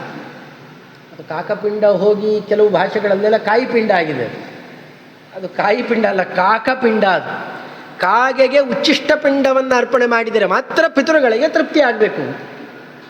ಇದೊಂದು ವ್ಯವಸ್ಥೆ. ಇದು ಪಿತೃಧರ್ಮರಾಜ ಅಂತ, ಪಿತೃಗಳಿಗೆ ಅಧಿಪತಿಯಾದ ಯಮಧರ್ಮರಾಜರು ಕೊಟ್ಟ ಆದೇಶ ಇದು. ಅಷ್ಟೇ ಅಲ್ಲ, ಇದರ ಮೇಲೆ ಇನ್ನೊಂದು ವರ ಕೊಟ್ಟಿದ್ದಾರೆ. ಕಾಗೆಗಳಿಗೆ ಮನುಷ್ಯರ ಕನಿಷ್ಠ ಪಕ್ಷ 10 ತಲೆಮಾರು ನೋಡುವ ಭಾಗ್ಯ ಕೊಟ್ಟಿದ್ದಾರೆ. 1000 ವರ್ಷ ಬದುಕತ್ತೆ. ಕಲಿಯುಗದಲ್ಲೂ ಕೂಡ ಕಾಗೆಗೆ ಆಯುಷ್ಯ 1000 ವರ್ಷ, ಕನಿಷ್ಠ ಪಕ್ಷ 10 ತಲೆಮಾರನ್ನು ನೋಡುತ್ತೆ. ಸಹಜವಾಗಿ ಕಾಗೆ ಸಾಯುವುದು ನೋಡಲಿಕ್ಕಾಗೋಲ್ಲ. ಈ ಎಲೆಕ್ಟ್ರಿಕ್ ವೈರು ಅಲ್ಲಿ ಇಲ್ಲಿ ಎಲ್ಲರ ಸಿಕ್ಕಾಕೊಂಡು ಸಾಯಬೇಕಷ್ಟೇ. ಅದು ಕಾಗೆಗೆ ಅಷ್ಟು ದೊಡ್ಡ ಆಯುಷ್ಯವನ್ನು ಕೊಟ್ಟಿದ್ದಾರೆ. ಇವನ್ನೆಲ್ಲ ನೋಡಿದಾಗ ಜಯಂತನಿಗೆ ಲೋಭ ಆಯ್ತಂತೆ. ಕಾಗೆ ರೂಪದಲ್ಲಿದ್ದರೆ ಯಾರೂ ಬಂದು ತೊಂದರೆ ಕೊಡೋಲ್ಲ. ಈ ಗಿಳಿಯನ್ನೋ ಗುಬ್ಬಿಯನ್ನೋ ಮುಟ್ಲಿಕ್ಕೆ ಬರ್ತಾರೆ, ಕಾಗೆಯನ್ನು ಯಾರು ಮುಟ್ಟಿ ಮುದ್ದು ಮಾಡಲಿಕ್ಕೆ ಬರೋಲ್ಲ. ಅಂದರೆ ಯಾರೂ ತೊಂದರೆ ಕೊಡೋಲ್ಲ. ಎಲ್ಲರಿಗೂ ಕೂಡ ಪಿಂಡ ಮುಂತಾದವುಗಳನ್ನು ಹಾಕ್ತಾರೆ, ಬೇಕಾಷ್ಟು ಬಲಿ ಸಿಗತ್ತೆ. ಎಲ್ಲ ನೋಡಿದಾಗ ದೀರ್ಘಾಯುಷ್ಯ ಇರುವ ಶರೀರ. ಅದರಿಂದ ಕಾಗೆಯ ರೂಪದಲ್ಲಿ ಕೆಲವು ಕಾಲ ನಮ್ಮ ಕೆಲಸ ಎಲ್ಲದಕ್ಕೆ ವಿರಾಮ ಕೊಟ್ಟು ತಿರುಗಾಡಿಕೊಂಡಿರೋಣ ಅಂತ ವಿಹಿತ ಕರ್ಮ ಕಳ್ಕೊಂಡು ಆ ರೂಪದಲ್ಲಿ ತಿರುಗಾಡ್ತಾ ಇದ್ದಂತೆ. ಅದಕ್ಕೆ ಭಗವಂತ ಆತನಿಗೆ ಶಿಕ್ಷೆ ಹಾಕ್ತಾನೆ. ಶಿಕ್ಷೆ ಹಾಕಿ ಏನೇ ಆತ ಇಷ್ಟೆಲ್ಲ ತಿರುಗಾಡಬೇಕು, ಆತನಿಗೆ ಶ್ರಮ ಆಗಬೇಕು, ಆತ ಇದ್ದಾಗ ಕಣ್ಣು ಕಿತ್ತಾಕಬೇಕು, ಆತನಿಗೆ ಪೆಟ್ಟು ಬೀಳಬೇಕು. ಆ ಕ್ರಮದಲ್ಲಿ ಮಾಡಿ ಇನ್ನೊಮ್ಮೆ ಇಂತಹ ಅಪರಾಧ ಮಾಡಬೇಡ ಅಂತ ಲೋಕಕ್ಕೆ, ದೇವತಾ ಲೋಕಕ್ಕೆ ಶಿಕ್ಷಣ ಮಾಡಿ ಕಳಿಸಿದ ಕ್ರಮ ಅದು. ಈ ಪ್ರಕರಣವನ್ನು ಸೀತಾದೇವಿಯರು ಉಲ್ಲೇಖ ಮಾಡ್ತಾರೆ. ಉಲ್ಲೇಖ ಮಾಡ್ತಾ ಮಾಡ್ತಾ ಅಂತಾರೆ, ಏವಂ ಅಸ್ತ್ರವಿಧಾಂ ಶ್ರೇಷ್ಠ ಬಲವಾನ್ ಸತ್ವವಾನಪಿ ಕಿಮರ್ಥಮಸ್ತ್ರಂ ರಕ್ಷಸ್ಸು ನ ಯೋಜಯಸಿ ರಾಘವ. ರಾಮದೇವರನ್ನು ಈ ಪ್ರಕರಣವನ್ನು ನೋಡಿದಾಗ ನನಗೆ ಅತ್ಯಂತ ಆಶ್ಚರ್ಯ ಆಗಿತ್ತು, ಅತ್ಯಂತ ಪ್ರೀತಿ ಉದ್ರಿಕ್ತವಾಗಿತ್ತು. ಕಾರಣ, ನನಗೆ ಎಲ್ಲೋ ಸ್ವಲ್ಪ ಗಾಯ ಮಾಡಿದ ಅಂತನ್ನುವ ದೃಷ್ಟಿಯಲ್ಲಿ ಕಾಗೆ ಮೇಲೆ ಬ್ರಹ್ಮಾಸ್ತ್ರ ಪ್ರಯೋಗ ಮಾಡಿದವನು ರಾಮದೇವರು. ತನಗೆ ಅತ್ಯಂತ ಪ್ರಿಯರಾದವರಿಗೆ ಯಾರಾದರೂ ತೊಂದರೆ ಕೊಡ್ತಾರೆ ಅಂತಾದರೆ ಅವ್ರ ಮೇಲೆ ಅವರು ಎಷ್ಟು ತೊಂದರೆ ಕೊಟ್ಟರೋ ಅಷ್ಟು ಮಾತ್ರ ಶಿಕ್ಷೆ ಕೊಡುವವನಲ್ಲ ಭಗವಂತ. ತನ್ನವರಿಗೆ, ಅವರ ಅತ್ಯಲ್ಪರಾಗಿರಲಿ, ತನ್ನವರಿಗೆ ಏನಾದರೂ ದ್ರೋಹ ಮಾಡಿದರೆ ಅವರಿಗೆ ಎಷ್ಟು ಶಿಕ್ಷೆ ಕೊಡ್ತಾನೆ ಅನ್ನೋದಕ್ಕೆ ಸಾಕ್ಷಿ ಇದು. ಒಂದು ಕಾಗೆ ಮೇಲೂ ಕೂಡ ಬ್ರಹ್ಮಾಸ್ತ್ರ, ನಮ್ಮಲ್ಲಿ ಇದೆಯಲ್ಲ ಮಾತು, ಗುಬ್ಬಿ ಮೇಲೆ ಬ್ರಹ್ಮಾಸ್ತ್ರ. ಅದು ಈ ಚಿಕ್ಕ ಗುಬ್ಬಿಯನ್ನು ಒಂದು ಕಲ್ಲಿನ ತುಂಡು ಜೋರಾಗಿ ಹೊಡೆದ್ರೆ ಸತ್ತು ಹೋಗುತ್ತೆ ಪಾಪ. ಅದು ಅದ್ರ ಮೇಲೆ ಯಾರಾನ ಕೊಲ್ಲಿಕ್ಕೆ ಬ್ರಹ್ಮಾಸ್ತ್ರ ಪ್ರಯೋಗ ಮಾಡ್ತಾರಾ ಅಂತ ಹೇಳುವಂತೆ ಇಲ್ಲೂ ಕೂಡ ಕಾಗೆ ಮೇಲೆ ಬ್ರಹ್ಮಾಸ್ತ್ರ ಪ್ರಯೋಗ ಮಾಡಿದ ಪರಮಾತ್ಮ. ಅಂದಮೇಲೆ ತನ್ನ ಭಕ್ತರ ಮೇಲೆ, ತನ್ನ ಪ್ರಿಯರಲ್ಲಿ ಎಷ್ಟು ವಾತ್ಸಲ್ಯ ಇಟ್ಟಿದ್ದಾನೆ, ಪ್ರೀತಿ ಇಟ್ಟಿದ್ದಾನೆ. ಈ ಮಾತನ್ನು ಯುಕ್ತಿ ಮಲ್ಲಿಕೆಯಲ್ಲಿ ರಾಜರು ಕೂಡ ಆಡಿದ್ದಾರೆ. ಅವ್ರು ಹೇಳ್ತಾರೆ, ಅತ್ಯಲ್ಪ ಭಕ್ತೇಶ್ವಪಿ ಕುಜನ ಕೃತೌದ್ಧತ್ಯ ಭೂತ್ಯಾಜಕಾಯ. ತನ್ನ ಭಕ್ತರು ದೊಡ್ಡ ದೊಡ್ಡ ಭಕ್ತರಲ್ಲ, ಅತ್ಯಲ್ಪ ಭಕ್ತೇಶ್ವಪಿ. ಎಲ್ಲೋ ಭಗವಂತನ ಕಥೆ ಕೇಳಿದಾಗ ಒಂದಷ್ಟು ಕಣ್ಣು ಒದ್ದೆ ಆಗುತ್ತಲ್ಲ, ಆಮೇಲೆ ನೆನಪಿರೋಲ್ಲ ಅವರಿಗೇನು. ಎಲ್ಲೋ ಭಗವಂತನ ಕಥೆ ಕೇಳುತ್ತೆ ಅಂದರೆ ಅಲ್ಲಿ ಒಂದು ಶ್ರದ್ಧೆಯಿಂದ ಬಂದು ಕೂಡ್ತಾರೆ. ಎಷ್ಟೋ ಚಿಕ್ಕ ಭಕ್ತಿ ಅಷ್ಟೇ. ಅಷ್ಟು ಚಿಕ್ಕ ಭಕ್ತಿಯನ್ನು ಮಾಡುವವರ ಮೇಲೂ ಯಾರಾದರೂ ತೊಂದರೆ ಕೊಡುವವರು ಬಂದರೆ ಅತ್ಯಲ್ಪ ಭಕ್ತೇಶ್ವಪಿ ಕುಜನ ಕೃತ ಔದ್ಧತ್ಯ ಭೂತ್ಯಾಜಕಾಯ, ಅವರ ಸ್ಥಾನನೇ ಕಸ್ಕೊಂಡ್ಬಿಡ್ತಾನೆ. ಇವತ್ತು ಉತ್ತರ ಪ್ರದೇಶದಲ್ಲಿ ಅದು ನಡೀತಾ ಇದೆ. ಯಾರಾನ ಭಾರತೀಯರಿಗೆ ಅಥವಾ ಅಲ್ಪರಿಗೆ ತೊಂದರೆ ಕೊಟ್ಟರೆ, ಹಿಂದೂಗಳಿಗೆ ತೊಂದರೆ ಕೊಟ್ಟರೆ, ಇವತ್ತು ಅಲ್ಲಿರುವ ಮುಖ್ಯಮಂತ್ರಿ ಯೋಗಿ ಏನು ಮಾಡ್ತಾರೆ? ಅವ್ರ ಪದ್ಧತಿ ಏನು? ಬುಲ್ಡೋಜರ್ ಹೊಡೆಸೋದು, ಅವ್ರ ಮನೆ ಕಿತ್ತುಕೊಳ್ಳೋದು. ರಾಮದೇವರು ಹಾಗೆ ಮಾಡ್ತಾ ಇದ್ದಂತೆ. ಪರಮಾತ್ಮನ ಚರ್ಯೆಯನ್ನು ಹೇಳ್ತಾರೆ ಭೂತ್ಯಾಜಕಾಯ ಅಂತ, ಅವರ ನೆಲೆ ಕಸಿಕೊಳ್ತಾನೆ. ಇದು ನಮ್ಮ ಪ್ರಾಚೀನ ಸಂಸ್ಕೃತಿಯಿಂದ ಅರ್ಥ ಆಗುತ್ತೆ. ಯಾರಿಗಾನ ತೊಂದರೆ ಕೊಟ್ಟರೆ ಅವರಿಗೆ ಮನೆ ಇರಬಾರ್ದು, ಭೂಮಿಯನ್ನೇ ಕಿತ್ತುಕೊಂಡು ಬಿಡೋದು. ಅತ್ಯಲ್ಪ ಭಕ್ತರಿಗೂ ಹಾನಿಯಾಗದೇ ಇದ್ದಂತೆ ನೋಡುವಂತಹ ಅತ್ಯದ್ಭುತವಾದ ವಾತ್ಸಲ್ಯ ಕಾರುಣ್ಯವನ್ನು ಇಲ್ಲಿ ಕಾಣ್ತೇವೆ. ಇಷ್ಟೆಲ್ಲ ಇರುವ ರಾಮದೇವರು ಇವತ್ತೊಬ್ಬ ರಾಕ್ಷಸ ಹೊತ್ಕೊಂಡು ಬಂದಿದ್ದಾನೆ, ಯಾಕೋ ಅವನ ಮೇಲೆ ಇನ್ನೂ ಅಸ್ತ್ರ ಪ್ರಯೋಗ ಮಾಡ್ತಾ ಇಲ್ವಲ್ಲ? ಇದನ್ನು ಕೇಳ್ಕೊಳ್ಳಪ್ಪ. ರಾಮದೇವರ ಎದುರುಗಡೆಯಲ್ಲೂ ಹೋದಾಗ ಹನುಮನ್ ಇದನ್ನು ಅಲ್ಲಿ ನೀನು ಕೇಳ್ಕೊ. ಕಿಮರ್ಥಂ ನ ಶರೈಸ್ತೀಕ್ಷಣೈ ಕ್ಷಯಂ ನಯತಿ ರಾಕ್ಷಸಾನ್. ನಿನ್ನ ಅತ್ಯದ್ಭುತವಾದಂತಹ ತೀಕ್ಷ್ಣವಾದ ಬಾಣಗಳ ಸುರಿಮಳೆ ಇನ್ನೂ ಯಾಕೆ ಇಲ್ಲಿ ಬಿದ್ದಿಲ್ಲ? ನಾ ಇನ್ನೂ ಆ ನಿರೀಕ್ಷೆಯಲ್ಲಿದ್ದೇನೆ. ಭ್ರಾತು ಆದೇಶಮಾದಾಯ ಲಕ್ಷ್ಮಣೋವಾ ಪರಂತಪಃ ಕಸ್ಯ ಹೇತೋ ನಮಾಂವೀರ ಪರಿತ್ರಾತಿ ಮಹಾಬಲ. ಅಥವಾ ಲಕ್ಷ್ಮಣ ಸುಮ್ಮನೆ ಕೂತಿರ್ತಿರಲಿಲ್ಲ, ಲಕ್ಷ್ಮಣನಾದರೂ ಅಣ್ಣನ ಅಪ್ಪಣೆ ತಗೊಂಡು ಇಡೀ ರಾಕ್ಷಸ ಕುಲ ನಾಶ ಮಾಡುವ ಶಕ್ತಿ ಆತನಿಗಿದೆ. ಕಾರಣ ಇಡೀ ಭೂಮಂಡಲವನ್ನು ಒಂದು ಹೆಡೆಯಲ್ಲಿ ಎಲ್ಲೋ ಮೂಲೆಯಲ್ಲಿ ಧಾರಣ ಮಾಡಿದ ಮಹಾಶಕ್ತಿ ಲಕ್ಷ್ಮಣ ಸಾಮಾನ್ಯ ಅಲ್ಲ. ಅಷ್ಟಿದ್ದವನು ಏನೂ ಮಾಡ್ತಾ ಇಲ್ಲ ಅಂತಂದರೆ ಯಾಕಿದು? ಈ ಮಾತೆಲ್ಲ ಕೇಳಿದಾಗ ಹನುಮಂತ ದೇವರು ಒಳಗಡೆಯಲ್ಲಿ ಇನ್ಸ್ಪೈರ್ ಆಗ್ತಾ ಇದ್ದಾರೆ. ಏನೂ ಆಗಲೇ ಇಲ್ಲವಲ್ಲ, ಇಷ್ಟೆಲ್ಲ ಅನ್ಯಾಯ ಮಾಡಿದ ರಾಕ್ಷಸರು ಇವತ್ತಿಗೂ ಹಾಗೆ ಇದ್ದಾರಲ್ಲ, ಆರಾಮವಾಗಿದ್ದಾರಲ್ಲ ಅಂತ ಪದೇ ಪದೇ ಹೇಳುವ ಮೂಲಕ ಏನು ಮಾಡ್ತಾಳೆ? ಈ ರಾಕ್ಷಸರಿಗೆ ಶಿಕ್ಷೆ ಕೊಡುವವರು ಯಾರೂ ಇಲ್ವಾ? ಆ ಸಾಮರ್ಥ್ಯ ಇರುವವನೊಬ್ಬ ನೀನು, ಶಿಕ್ಷೆ ಕೊಟ್ಟು ಹೋಗು ಅಂತ ಸೂಚನೆ ಕೊಟ್ಟ ಕ್ರಮ ಇದು. ಹಾಗೇ ಹೋಗಬೇಡಪ್ಪ, ಹೋಗುವಾಗ ರಾಮದೇವರ ಪ್ರತಾಪ ಏನಿದೆ ಅಂತ ಸ್ವಲ್ಪ ತೋರಿಸಿ ಹೋಗು. ಇದನ್ನು ನೇರವಾಗಲ್ಲ, ಪಾರ್ಶ್ವದಿಂದ ಅರ್ಥ ಮಾಡಿಸಿದಂತಹ ಕ್ರಮ ಇದು. ಈ ಮಾತನ್ನಾಡ್ತಾ ಪ್ರಾಯ ಮಮ ಇವ ದುಷ್ಕೃತಂ ಮನ್ಯೆ, ಎಲ್ಲೋ ಅಷ್ಟೊಂದು ಪಾಪ ಮಾಡಿಬಿಟ್ಟಿದ್ದೇನೆ ಅನ್ಸುತ್ತೆ. ಅವ್ರು ಯಾರೂ ನನ್ನನ್ನು ರಕ್ಷಣೆ ಮಾಡಲಿಕ್ಕೆ ಬರದೇ ಇದ್ದಷ್ಟು ಎಲ್ಲೋ ಪಾಪ ಮಾಡಿಬಿಟ್ಟಿದ್ದೇನೆ ಅಂತ ಅನಿಸುತ್ತೆ. ಅದರಿಂದಲೇ ಮಹದಸ್ತಿ ನ ಸಂಶಯ ಸಮಾರ್ಥಾವಪಿ ತೌ ಎನ್ಮಾಂ ನಾವೇ ಕ್ಷೇತೆ ಪರಂತಪೌ. ಇಷ್ಟೆಲ್ಲ ಸಾಮರ್ಥ್ಯ ಇದ್ದವರು ಕೂಡ ನಾನು ರಕ್ಷಣೆ ಮಾಡಲಿಕ್ಕೆ ಬರ್ತಾ ಇಲ್ಲ ಅಂತಂದರೆ ಎಲ್ಲೋ ನನ್ನದೇ ಪಾಪ ಇರಬೇಕು ಅಂತ ಮಾತಾಡ್ತಾರೆ. ಮಾತಿಗೆ ತುಂಬ ಅರ್ಥ ಇದೆ. ಭಗವಂತ ಎಲ್ಲ ಸಾಮರ್ಥ್ಯ ಇದ್ದವನೇ, ಆದರೂ ನಾವು ಕಷ್ಟಪಡ್ತಾ ಇದ್ದಾಗ ಬರೋಲ್ಲ. ಯಾಕೆ? ನಮ್ಮ ಪ್ರಶ್ನೆ ಇದೆ. ದೇವರೆಲ್ಲಿದ್ದಾನ್ರಿ? ದೇವರಿದ್ದಿದ್ದರೆ ನಾವು ದೇವ್ರ ಭಕ್ತರು, ನಮಗಿಷ್ಟೆಲ್ಲ ಕಷ್ಟ ಆಗ್ತಾ ಇದ್ದರೆ ನೋಡ್ಕೊಂಡು ಕೂತಿರ್ತಾ ಇದ್ನ? ಎಲ್ಲೋ ದೇವರೇ ಇಲ್ಲ ಅನ್ಸತ್ತೆ. ಈಗ ಮಾತಾಡೋದಿದೆ ಲೋಕದಲ್ಲಿ. ತುಂಬ ಕಂಗೆಟ್ಟಾಗ ಇಂಥ ಮಾತುಗಳು ಬಾಯಲ್ಲಿ ಬರ್ತಾವೆ. ಆ ಮಾತಿಗೆ ಉತ್ತರ ಕೊಡುವ ಕ್ರಮವನ್ನು ತೋರಿಸ್ತಾರೆ ಸೀತಾದೇವಿಯರು. ಭಗವಂತ ಇಲ್ಲ ಅಂತ ಅನ್ನಬಾರದಪ್ಪ. ಆ ಕಾಲದಲ್ಲಿ ಭಗವಂತ ಇದ್ದೇ ಇದ್ದಾನೆ. ಆದರೆ ಭಗವಂತನನ್ನು ಬರಮಾಡಿಕೊಳ್ಳಿಕ್ಕೆ ಬೇಕಾದಂತಹ ಭಕ್ತಿ, ಶ್ರದ್ಧೆ, ಅದಕ್ಕೆ ಬೇಕಾದಂತಹ ನಮ್ಮಲ್ಲಿ ಕೆಲವು ಗುಣಗಳಿರಬೇಕಲ್ಲ, ಅವುಗಳು ಇಲ್ಲ. ಅದಕ್ಕೆ ವಿರುದ್ಧವಾದ ಪಾಪ ಸಂಘಟನೆ ಆಗಿದ್ದಾಗ ಭಗವಂತನೂ ಕೂಡ ದೂರ ಉಳ್ಕೊಳ್ತಾನೆ. ಅಂಥವರನ್ನ ರಕ್ಷಣೆ ಮಾಡೋಲ್ಲ. ಭೀಷ್ಮಾಚಾರ್ಯರನ್ನು, ದ್ರೋಣಾಚಾರ್ಯರನ್ನು, ಅದರಂತೆ ಬಾಲ್ಹಿಕ ರಾಜರನ್ನು ತಾನೇ ಎದುರಿಗೆ ನಿಂತುಕೊಂಡು ಹೊಡಿ ಅಂತ ಹೇಳಿ ಹೊಡೆಸಿಕೊಂಡು ಹಾಕಿಸ್ತಾನೆ. ಯಾಕೆ? ಎಂತೆಂಥ ಭಕ್ತರು ಒಬ್ಬೊಬ್ಬರು ಕೂಡ. ಇದೇ ಬಾಲ್ಹಿಕ ರಾಜರು ಹಿಂದೆ ಪ್ರಹ್ಲಾದ ರಾಜರಿಗೋಸ್ಕರವಾಗಿ ಕಂಬಸೇಳಿ ಬಂದಿದ್ದವನು ಈಗ ಹೊಡಿ ಅಂತ ಹೊಡೆಸ್ತಾನೆ ಭೀಮಸೇನ ದೇವರ ಕೈಯಲ್ಲಿ. ಅರ್ಜುನಾದಿಗಳ ಕೈಯಲ್ಲಿ ಭೀಷ್ಮಾಚಾರ್ಯರ ಅಂತ ದೊಡ್ಡ ದೊಡ್ಡ ಅಧಿಕಾರಿಗಳು, ಎಂಥೆಂಥ ಸಾಧಕರು, ಅವನು ಹೊಡಿ ಅಂತ ಹೊಡೆಸ್ಬಿಡ್ತಾನೆ. ಯಾಕೆ? ದ್ರೌಪದೀ ದೇವಿಯರ ಮಾನ ಸಂರಕ್ಷಣೆ ಮಾಡುವ ಪ್ರಕರಣದಲ್ಲಿ ಇವರು ಯಾರೂ ಕೂಡ ಅದಕ್ಕೆ ಅನುಮೋದನೆ ಮಾಡಲಿಲ್ಲ. ಮಹಾಪರಾಧ ಕಟ್ಟಿಕೊಂಡಿದ್ದಾರೆ, ಆ ಅಪರಾಧದ ಶಿಕ್ಷೆ ಇವರಿಗಾಗಲೂ ಹೊಡಿ ಅಂತ ಹೊಡಿಸ್ತಾರೆ. ಅಂದರೆ ಯಾವಾಗ ನಮಗೆ ಭಗವಂತನೂ ಕೂಡ ಎದುರಿಗೆ ಶಿಕ್ಷೆ ನಡೀತಾ ಇದ್ದು ತಡಿದೇನೆ ಅದನ್ನು ನೋಡ್ತಾ ಇರ್ತಾನೆ. ಅದಕ್ಕೆ ಕೆಲವು ಕಾರಣಗಳಿದ್ದಾವೆ. ಅದರಲ್ಲಿ ಇದು ಒಂದಿದೆ.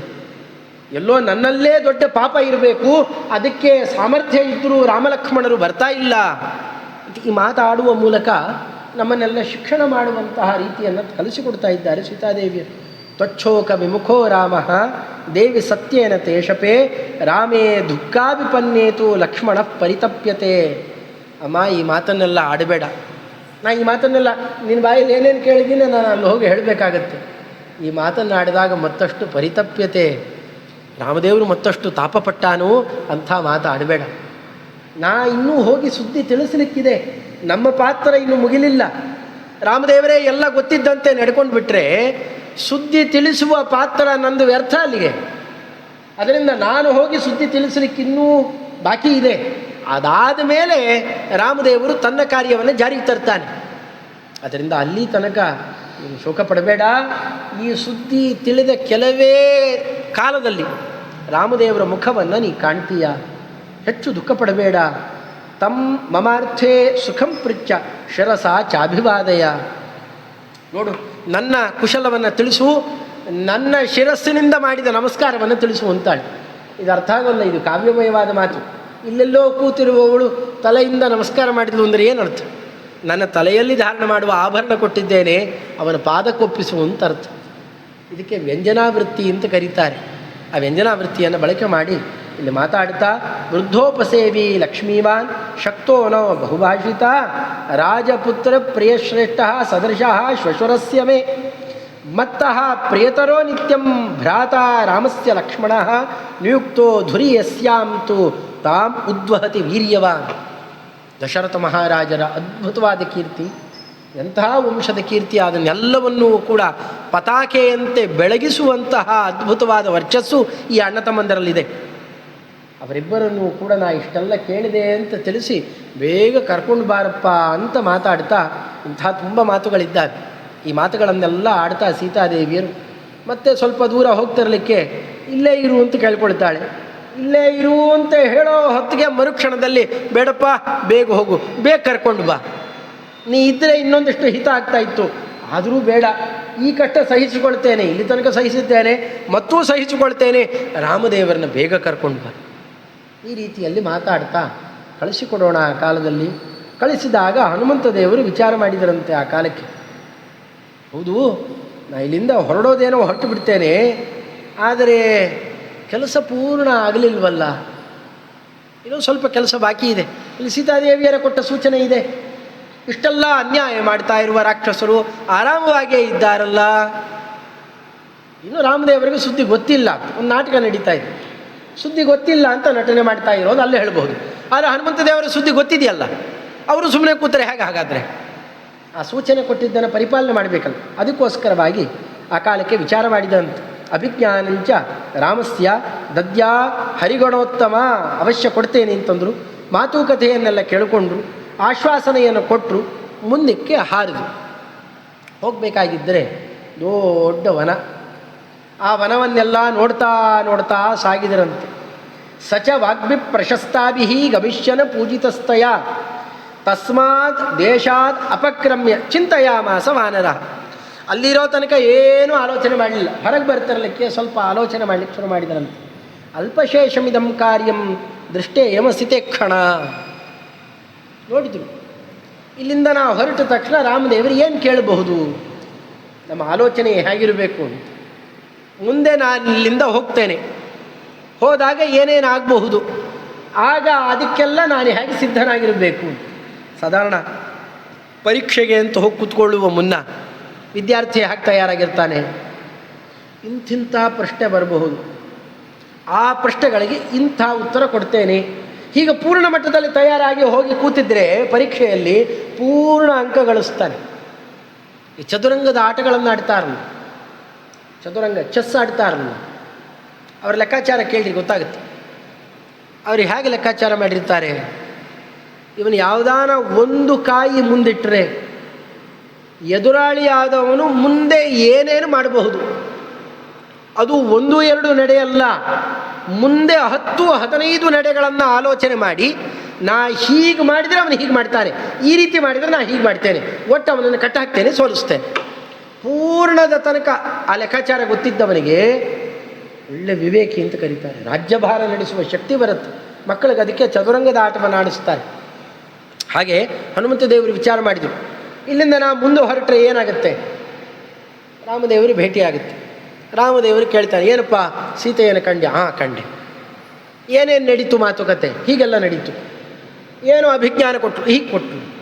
ನೀನೇ ಕರ್ಕೊಂಬಂದ್ಬಿಡ್ಬೇಕಾಗಿತ್ತು. ಇಲ್ಲ ಸ್ವಾಮಿ, ನಾನು ಕರ್ಕೊಂಬರೋದು ಬೇಡ ಅಂತ ನಾನಾ ಕಾರಣಗಳಿಂದ ಉತ್ತರ ಕೊಟ್ಟು. ಓ ಸರಿ ಹೋಯ್ತಲ್ಲೆಲ್ಲ. ಅಷ್ಟೆಲ್ಲ ಆಯ್ತಲ್ಲ, ರಾವಣನನ್ನು ಭೇಟಿ ಮಾಡಿದ್ಯಾ? ಇಲ್ಲ, ಭೇಟಿ ಮಾಡಲಿಲ್ಲ. ಭೇಟಿ ಮಾಡಬೇಕಾಗಿತ್ತಲ್ಲ. ಅಕಸ್ಮಾತ್ತಾಗಿ ರಾವಣ ಮುಂದೆ ನಾವು ಭೇಟಿ ಮಾಡುವಾಗ ಹೋದರೆ, ಅಯ್ಯೋ ಇಷ್ಟ್ಯಾಕೆ ಕಷ್ಟಪಡ್ತಾ ಇದ್ದೀರಿ, ಅವತ್ತೇ ಅಲ್ಲಿ ದೂತನಾಗಿ ಬಂದಿದ್ದವನು ಒಮ್ಮೆ ಭೇಟಿ ಮಾಡಿ, ಇಲ್ಲಪ್ಪ ನಾನು ಕಳಿಸಿಕೊಡು ಅಂತ ಕೇಳಿದ್ದಿದ್ರೆ ನಾನು ಸೀತೆಯನ್ನು ಕಳಿಸಿಕೊಡ್ತಾ ಇದ್ದೆ ಅಂತ ಅನ್ನಬಾರದು ರಾಮ. ಅವನು ರಾವಣ ಮಾತಾಡ್ತಾನೆ, ನೀನು ಅವನು ಭೇಟಿ ಮಾಡಲಿಲ್ಲ ಅಂತ ರಾಮದೇವರು ಪ್ರಶ್ನೆ ಕೇಳಿದರೆ ನನ್ನ ಕೆಲಸ ಅಪೂರ್ಣ ಆಗುತ್ತೆ, ದೌತ್ಯ ಪೂರ್ಣ ಆಗಲಿಲ್ಲ. ಅಲ್ಪಶೇಷಂ ಇದಂ ಕಾರ್ಯಂ. ತುಂಬ ದೊಡ್ಡದೇನು ಶೇಷ ಅಲ್ಲ ಇದು. ಇಲ್ಲಿ ಸೀತಾದೇವಿಯರನ್ನು ಪ್ರಮುಖವಾಗಿ ಭೇಟಿ ಮಾಡಬೇಕಾಗಿತ್ತು, ಆಗೋಗಿದೆ. ಇನ್ನೊಂದು ಸ್ವಲ್ಪ ಕೆಲಸ ಉಳ್ಕೊಂಡಿದೆ. ಈ ಶೇಷ ಉಳಿದಿದ್ದೆಯಲ್ಲ, ಇದು ಸ್ವಲ್ಪ ಮಾತ್ರ ಉಳ್ಕೊಂಡಿದೆ. ಅದನ್ನು ಪೂರ್ಣ ಮಾಡಬೇಕು. ನಸಾಮ ರಕ್ಷಸ್ಸು ಗುಣಾಯ ಕಲ್ಪತೆ ನ ದಾನಮರ್ಥೋಪಚಿತೇಷು ಯುಜ್ಯತೆ ನ ಭೇದ ಸಾಧ್ಯ ಬಲದರ್ಪಿತ ಜನಾ ಪರಾಕ್ರಮಸ್ತ್ವೇಷ ಮಮೇಹ ರೋಚತೆ. ಹಾಗಾದ್ರೆ ಏನು ಮಾಡಲಿ? ರಾವಣನನ್ನು ಸ್ವಲ್ಪ ಭೇಟಿ ಮಾಡಿ ಹೋಗಬೇಕಾಗಿತ್ತು. ಅವನಿಗೆ ಒಂದಷ್ಟು ಸುದ್ದಿ ಮುಟ್ಟಿಸಬೇಕಾಗಿದೆ. ಅಕಸ್ಮಾತ್ ಏನಾರ ಹೌದಪ್ಪ ನೀನು ಪರಾಕ್ರಮಿ, ನಿನ್ನ ರಾಮ ಪರಾಕ್ರಮಿ, ಅದರಿಂದಾಗಿ ಸೀತೆಯನ್ನು ಕರ್ಕೊಂಬಂದೆ, ತಪ್ಪು ಮಾಡಿದೆ ಅಂತ ಕ್ಷಮೆ ಕೇಳ್ಕೊಂಡು ಕಳಿಸ್ಕೊಟ್ಬಿಟ್ರೆ ಅಲ್ಲಿಗೇನು ಈ ಸಂಗತಿಯೇ ನಡೆಯೋಲ್ಲ ಆವಾಗ. ಅದರಿಂದ ಆ ರೀತಿಯಲ್ಲಿ ಏನಾರ ಆಗ್ತಿತ್ತು ಅನ್ನುವ ಸಂದೇಹ ಯಾರಿಗೂ ಬರಬಾರ್ದು. ಆದರೆ ರಾವಣನ ಸ್ವಭಾವ, ಅವನ ಗುಣ, ಇಲ್ಲಿಯ ವರ್ತನೆಯನ್ನೆಲ್ಲ ಗಮನಿಸಿದರೆ ಅವನು ಸಾಮಾನ್ಯವಾದ ಉದ್ಧಟ ಅಲ್ಲ, ಅತ್ಯಂತ ಉದ್ಧಟ ಇದ್ದಾನೆ. ಅವನನ್ನು ಅದಕ್ಕೆ ವಾದಿರಾಜ ಸ್ವಾಮಿಗಳವರು ಕರೆಯೋದು ಬಾಲಾಪಹಾರಿ ಅಂತ. ಅವನನ್ನು ಕರಿಬೇಕಾಗಿದ್ದರೆ ಬಾಲಾಪಹಾರಿ ಅನುಜ ಪಾಲಾದ್ಯ ಭೋಜಯ ಜಯ. ದಶಾವತಾರ ಸ್ತುತಿಯಲ್ಲಿ ಹೇಳಬೇಕಾಗಿದ್ದರೆ ರಾವಣನನ್ನು ಏನಂತಾರೆ, ವಿಭೀಷಣನ ಪರಿಚಯ ಮಾಡಿಸಬೇಕಾಗಿದ್ದರೆ ಬಾಲಾಪಹಾರಿ ಅನುಜ ಅಂತ ಕರೆದು. ಎಲ್ಲಿ ಹೆಂಗಳೆಯರಿದ್ದರೂ ಅವನ ಅಪಹರಣ ಮಾಡ್ತಾ ಇದ್ದಂತೆ, ಅವನ ತಮ್ಮ ಇವನು ಅಂತ ಹೇಳ್ತಾರೆ. ಇಂಥ ಮಹಾಪರಾಧ ಮಾಡುವ ಅವನ ತಮ್ಮನನ್ನು ಪಾಲ ರಕ್ಷಣೆ ಮಾಡಿದವನು ಅಂತ. ಅಂದರೆ ಒಬ್ಬರನ್ನು ನೋಡಿಕೊಂಡು ಇನ್ನೊಬ್ಬರನ್ನ ಉದ್ಧಾರ ಮಾಡೋದಾಗಲಿ, ಅವರಿಗೆ ಶಿಕ್ಷೆ ಹಾಕೋದಾಗಲಿ ಇಲ್ಲ. ಅವರವರದ್ದೇ ಆದ ಸ್ವಭಾವ ನೋಡ್ತಾನೆ ರಾಮದೇವರು. ಅವರದ್ದೇ ಯೂನಿಕ್ ಆದಂತಹ ಪರ್ಸ್ನಾಲಿಟಿ, ಅವರವರದ್ದೇ ವೈಯಕ್ತಿಕ ಸ್ವಭಾವ ಏನಿದೆ ಅದನ್ನು ನೋಡಿ ಅವರವರಿಗೆ ಏನು ಕೊಡಬೇಕು ಅದನ್ನೇ ಕೊಡ್ತಾನೆಯೇ ಹೊರತು ನೀ ಅವ್ರ ಸಹವಾಸದವನು ಇವ್ರ ಸಹವಾಸದವನು ಅವ್ರ ಕಡೆ ಇದು ಯಾವುದೂ ನೋಡೋಲ್ಲಲ್ಲ ಅಂತ ಹೇಳುವಾಗ ಈ ಶಬ್ದ ಆಡಿದ್ದಾರೆ. ಅಂದರೆ ಮಹಾಪರಾಧ ಮಾಡುವವನು ಅಂತನ್ನುವಾಗ ಈ ಶಬ್ದ ಆಡಿದ್ದಾರೆ, ಬಾಲಾಪಹಾರಿ ಅಂತ. ಇಂಥ ಒಬ್ಬ ಕ್ರೂರಿ, ಅತ್ಯಂತ ನೀಚ ಮನೋಭಾವನೆ ಇರುವವನು, ಅವನನ್ನು ಸಾಮೋಪಾಯದಿಂದಾಗಿ ಮೆಲ್ಲಗೆ ಹೋಗಿ ಅವನ ಬಳಿಯಲ್ಲಿ ಹೋಗಿ ಅವನಿಗೆ ಒಳ್ಳೊಳ್ಳೆಯ ಹೊಗಳಿಕೆಯನ್ನೆಲ್ಲ ಕೊಟ್ಟು, ನೋಡಪ್ಪ ನೀನು ಬಹಳ ಒಳ್ಳೆಯವನು, ನೀ ಇಂಥ ಕೆಲಸ ಮಾಡು, ನೀನು ಇಂಥವನು. ಈ ವಸುದೇವ ಮಹಾರಾಜ ಹಾಗೆ ಮಾಡಿದ್ದಿದೆ. ಕಂಸನನ್ನು ಭವಾನ್ ಭೋಜ ಯಶಸ್ಕರ, ನೀನು ಅಂಥವನು ಇಂಥವನು, ಭೋಜ ಕುಲಕ್ಕೇನೆ ಯಶಸ್ಸನ್ನು ಕೊಡುವವನು ಅಂತೆಲ್ಲ ಹೊಗಳಿ ದೇವಿಗೇನು ಮಾಡಬೇಡಪ್ಪ ಅಂತ ಕೇಳಿಕೊಂಡಿದ್ದಿದೆ. ಇದು ಸಾಮೋಪಾಯ ಅಂತಾರೆ. ಸಾಮ ಅಂತಂದರೆ ತುಂಬ ಮೃದುವಾದ ಕ್ರಮದಿಂದಾಗಿ ಒಳ್ಳೆ ತಿಳಿ ಹೇಳೋದಕ್ಕೆ ಸಾಮ ಅಂತ. ಉಪಾಯಗಳು 4 ಪ್ರಕಾರ: ಸಾಮ, ದಾನ, ಭೇದ, ಕಡೆಗೆ ದಂಡ ಅಂತೀವಿ. ಸಾಮೋಪಾಯ ಅಂದರೆ ಮೃದುವಾದ ಕ್ರಮದಲ್ಲಿ ಪ್ರತಿಪಾದನೆ ಮಾಡಲಿಕ್ಕೆ ನೋಡೋದು. ಇದು ರಾಕ್ಷಸರಿಗೆ, ಆ ಜಾತಿಗೆ ಹೊಂದಾಣಿಕೆ ಆಗೋಲ್ಲ. ಇದು ಅಂದರೆ ಇದು ಉಪಯೋಗ ಇಲ್ಲ ಅಂತ. ನ ಸಾಮ ರಕ್ಷಸ್ಸು ಗುಣಾಯ ಕಲ್ಪ್ಯತೆ. ಮೆಲ್ಮೆಲ್ಲಗೆ ಮಾತಾಡ್ತಾ ಇದ್ದಾರೆ ಅಂತಂದರೆ ಇವತ್ತಿನ ಜನ ಏನು ತಿಳ್ಕೊಳ್ತಾರೆ? 10 ಜನ ಹೊಡಿಲಿಕ್ಕೆ ಬಂದಾಗ ಅದನ್ನು ಎರಸಿ ಇನ್ನೆರಡು ಬಾರಿಸ್ತೇನೆ ಅಂತ ಹೋಗಬೇಕೇ ಹೊರತು ಇಲ್ಲಪ್ಪ ಅಪ್ಪ ಅಣ್ಣ ಅಂತ ಕೂತ್ಕೊಂಡು ಏನು ಮಾಡ್ತಾರೆ, ಓ ಇವನಿಗೆ ಯಾವುದು ಬಲ ಇಲ್ಲ ಅಂತ ಇನ್ನಷ್ಟು ಆಕ್ರಮಣ ಮಾಡ್ತಾರಷ್ಟೆ. ಇವತ್ತಿನ ದುಷ್ಟರು ಹಾಗಿದ್ದಾರೆ. ಅದರಿಂದ ಅವರಲ್ಲಿ ಕೆಟ್ಟ ಜನರಲ್ಲಿ ಸಾಮೋಪಾಯ ಬಳಕೆ ಮಾಡಬಾರದು. ನ ದಾನಮರ್ಥೋಪಚಿತೇಶು ಯುಜ್ಯತೆ. ನಮಗೆ 10 ಪಟ್ಟು ಲಾಭ ಬರೋ ಕಡೆಯಲ್ಲಿ ಒಂದಷ್ಟು ಖರ್ಚು ಮಾಡಬೇಕೇ ಹೊರತು ನಾವು ಖರ್ಚು ಮಾಡಿದ್ದು ಹಾಳಾಗುವ ಸ್ಥಳದಲ್ಲಿ ಖರ್ಚು ಮಾಡಬಾರ್ದು. ಏನನ್ನಾರ ಕೊಡ್ತೇವೆ ಅಂತ ಆದರೆ ವ್ಯಾಪಾರದ ಮನೋಭಾವನೆ ಇದ್ದವರು 10 ಹಾಕಿದ ಅಂತಂದರೆ 100 ಬರ್ತಾ ಇರಬೇಕು. ಅಲ್ಲಿ ದಾನಕ್ಕೆ ಅರ್ಥ ಇದೆ. ದಾನ ಅನ್ನುವ ಉಪಾಯ ಎಲ್ಲಿ ಬಳಕೆ ಮಾಡ್ತಾರೆ? ಸ್ವಲ್ಪ ಕೊಟ್ಟು ಅಪಾರ ಲಾಭ ಪಡೆಯೋ ಸ್ಥಳದಲ್ಲಿ. ಇವನಿಗೆ ಏನು ಕೊಟ್ಟು ಏನು ಪಡೀಲಿಕ್ಕಿದೆ? ಇಂಥ ನೀಚನಲ್ಲಿ ನಾವು ಪಡೆಯೋದೇನಿದೆ? ಆದ್ದರಿಂದ ಇಂಥವನಿಗೆ ದಾನೋಪಾಯವೂ ಕೂಡ ಯೋಗ್ಯ ಅಲ್ಲ. ನ ಭೇದ ಸಾಧ್ಯ ಬಲತರ್ಪಿತ ಜನಾ.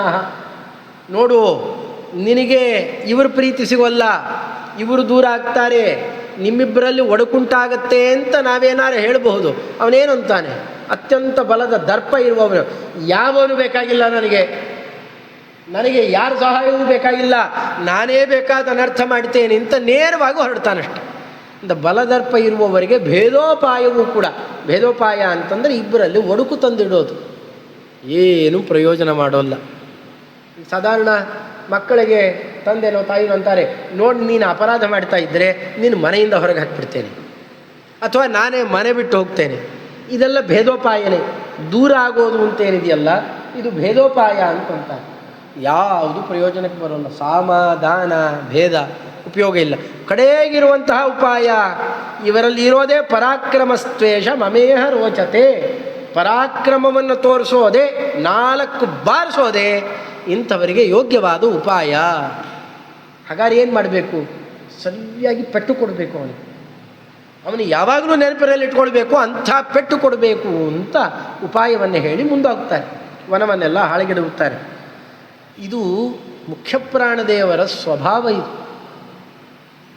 ಇದು ಹಿಂದೆ ಚಾತುರ್ಮಾಸ್ಯ ಕಾಲದಲ್ಲಿ ಹನುಮಂತ ದೇವರಿಗೂ ವಿಭೀಷಣನಿಗೂ ನಡೆದ ಸಂವಾದದ ವಾಯುಸ್ತುತಿ ಏನಿದೆ, ರಾಜರು ದಾಖಲೆ ಮಾಡಿದ ವಾಯುಸ್ತುತಿ, ಅಲ್ಲಿ ಈ ಮಾತು ಬಂದಿದೆ. ನಮ್ಮ ಗಣದವರ ಸ್ವಭಾವವೇ ಹೀಗಿದೆ ಅಂತ.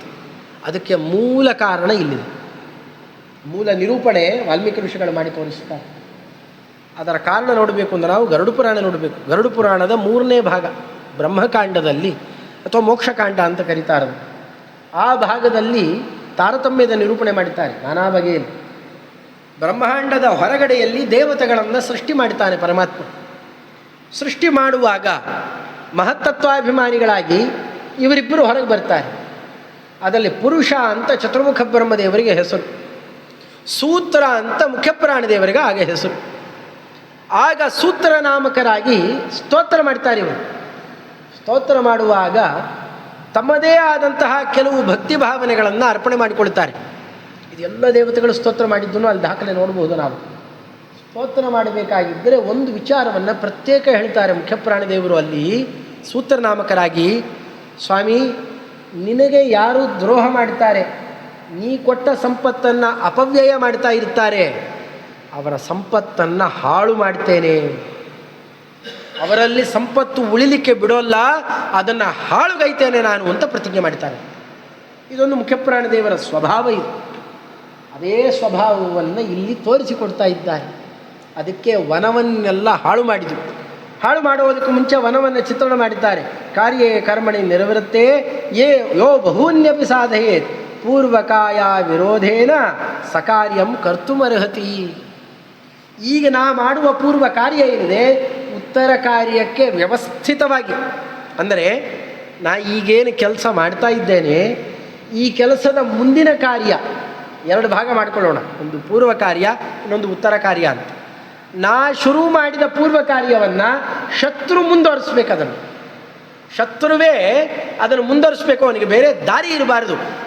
ಅಂಥ ಕೆಲಸ ಮಾಡಬೇಕು ಅಂತ. ಇದು ಬಹಳ ವಿಚಿತ್ರ. ಇದು ಬೇರೆಯವ್ರಿಗೆ ಬರೋಲ್ಲ. ಇದು ಅಂಥ ಮೇಧಾವಿಗಳಿಗೆ ಮಾತ್ರ ಬರೋದು, ಸರ್ವಜ್ಞರಾದವರು. ಇದೇ ಕೆಲಸ ಕೃಷ್ಣ ಚರಿತ್ರೆಯಲ್ಲೂ ಮುಂದುವರಿಸ್ತಾರೆ. ನಮಗಿದೇನು ಅಂತ ಅರ್ಥ ಆಗಿಲ್ಲ, ಉದಾಹರಣೆ ಕೊಟ್ಟರೆ ಗೊತ್ತಾಗುತ್ತೆ. ಒಂದು ಕೆಲಸವನ್ನು ಮಾಡಿ ಹೋದರೆ ಆ ಅನರ್ಥದ ಕಾರ್ಯವನ್ನು, ತಮಗೆ ಅನರ್ಥದ ಕಾರ್ಯವನ್ನು ಅನರ್ಥ ಅಂತ ಗೊತ್ತಿಲ್ಲದೆ ಆ ದುಷ್ಟರು ತಾವೇ ಮುಂದುವರಿಸ್ಕೊಳ್ಬೇಕು. ಹೇಗೆ? ಕಂಸನನ್ನು ಕೊಲ್ಲುವವನೊಬ್ಬ ಇದ್ದಾನೆ ಅಂತ ಅಶರೀರವಾಣಿ ಮೂಲಕ ನುಡಿದಿದ್ದು. ಶರೀರ ಇಲ್ಲ, ಮಾತು ಮಾತ್ರ ಕೇಳುತ್ತೆ ಅಂದರೆ ಯಾರದ್ದು? ಅದು ಗಾಳಿಯಲ್ಲಿ ಮಾತ್ರ ಕೇಳೋದು, ಗಾಳಿದೇವ ಮಾತ್ರ ಆಡಬೇಕು ಅದನ್ನು. ಮುಖ್ಯ ಪ್ರಾಣದೇವರೇ ನುಡಿದಿದ್ದು ಅದನ್ನು. ಅದು ಬಂದೇನಂದ್ರು ಹನ್ಯಾಸ್ತಾಂ ಅಷ್ಟಮೋ ಗರ್ಭ ಧೃತ್ವಾಯಾಮ್ ನಯಸೇ ಅಬುಧ. ದಡ್ಡ, ಯಾರನ್ನ ನೀನು ಇವತ್ತು ಉತ್ಸವ ಮಾಡಬೇಕು ಅಂತ ಕರ್ಕೊಂಡು ಹೋಗ್ತಾ ಇದ್ದೀಯಲ್ಲ, ನಿನ್ನ ತಂಗಿ ಅಂತ ಅಂದ್ಕೊಂಡು, ಅವಳ 8ನೇ ಗರ್ಭದಲ್ಲಿ ಬರುವವನನ್ನು ನೀನು ಕೊಲ್ಲುವವನಿದ್ದಾನೆ. ಈ ಮಾತನಾಡಿದರು. ಇಷ್ಟೇ, ಈ ಮಾತಾಡದೇ ಇದ್ದರೂ ನಡೀತಿತ್ತು. ಆದರೆ ಆಡಿದ್ದು ಎಷ್ಟು ದೊಡ್ಡ ಕೆಲಸ ಮಾಡಿತು ಅಂತಂದರೆ, ನಿನ್ನು ಕೊಲ್ಲೋನೊಬ್ಬ ಇದ್ದಾನೆ ಅಂತ ಹೇಳಿದ್ದು, ಅನರ್ಥದ ಸೂಚನೆ ಕೊಟ್ಟಿದ್ದು.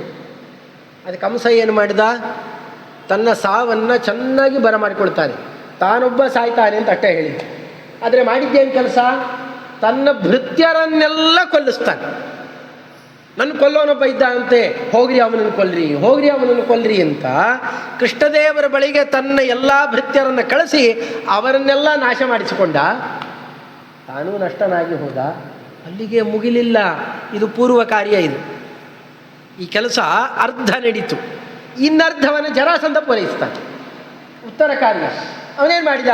ನನ್ನ ಅಳೆಯನನ್ನು ಕೊಂದವನಿದ್ದಾನೆ, ಅವನನ್ನು ಕೊಲ್ಲಬೇಕು ಅಂತ 23 ಅಕ್ಷೋಹಿಣಿ ಸೇನೆಯನ್ನು 18 ಆವರ್ತಿ ತರ್ತಾನೆ. ಒಂದು ಸತಿ ಅಲ್ಲ, 2 ಸತಿ ಅಲ್ಲ, 18 × 23 ಅಕ್ಷೋಹಿಣಿ ಅಂತ ಲೆಕ್ಕ ಹಾಕಿ. ನಮಗೆ ಒಂದು ಅಕ್ಷೋಹಿಣಿ ಅಂದರೆ ಏನು ಲೆಕ್ಕ ಗೊತ್ತಿಲ್ಲ, ಆದ್ದರಿಂದ ಲೆಕ್ಕ ಮಾಡಲಿಕ್ಕೆ ಬರಲ್ಲ. ಒಂದು ಅಕ್ಷೌಹಿಣಿ ಅಂತಂದರೆ ಕನಿಷ್ಠ ಪಕ್ಷ 2,18,000 ಜನ ಇರ್ತಾರೆ. ಇದು ಪ್ರಮುಖವಾದ ಸಂಖ್ಯೆ. ಇನ್ನೂ ಬೇಕಾದ ಜನ ಇರ್ತಾರೆ. ಸಾಮಾನ್ಯವಾಗಿ ಲೆಕ್ಕ ಹಾಕುವಾಗ ಸ್ವಲ್ಪ ಹೆಚ್ಚು ಕಮ್ಮಿ ಇದೆ. 2,00,000 ಜನ ಅಂತ ಇಟ್ಕೊಳ್ರಿ. ಅವರಿಗೆ 23 ಅಕ್ಷೋಹಿಣಿ ಅಂದರೆ ಎಷ್ಟಾಯ್ತಲ್ಲಿದೆ? ಅಂಥದ್ದು 18 ಆವರ್ತಿ ಬಂದಿದೆ ಅಂತಂದರೆ ಕೃಷ್ಣದೇವರು ಎಲ್ಲೂ ಹೋಗಲಿಲ್ಲ, ಕೂತಲ್ಲೇ ಕೂತಿದ್ದಾನೆ. ಆದರೆ ಅಷ್ಟೂ ಜನ ರಾಕ್ಷಸರು, ದುಷ್ಟರು ಅಥವಾ ನಾನಾ ತರಹದ ಶತ್ರುಗಳು ಕೃಷ್ಣದೇವರು ಇದ್ದಲ್ಲೇ ಬಂದು ಹತರಾಗ್ತಾರೆ.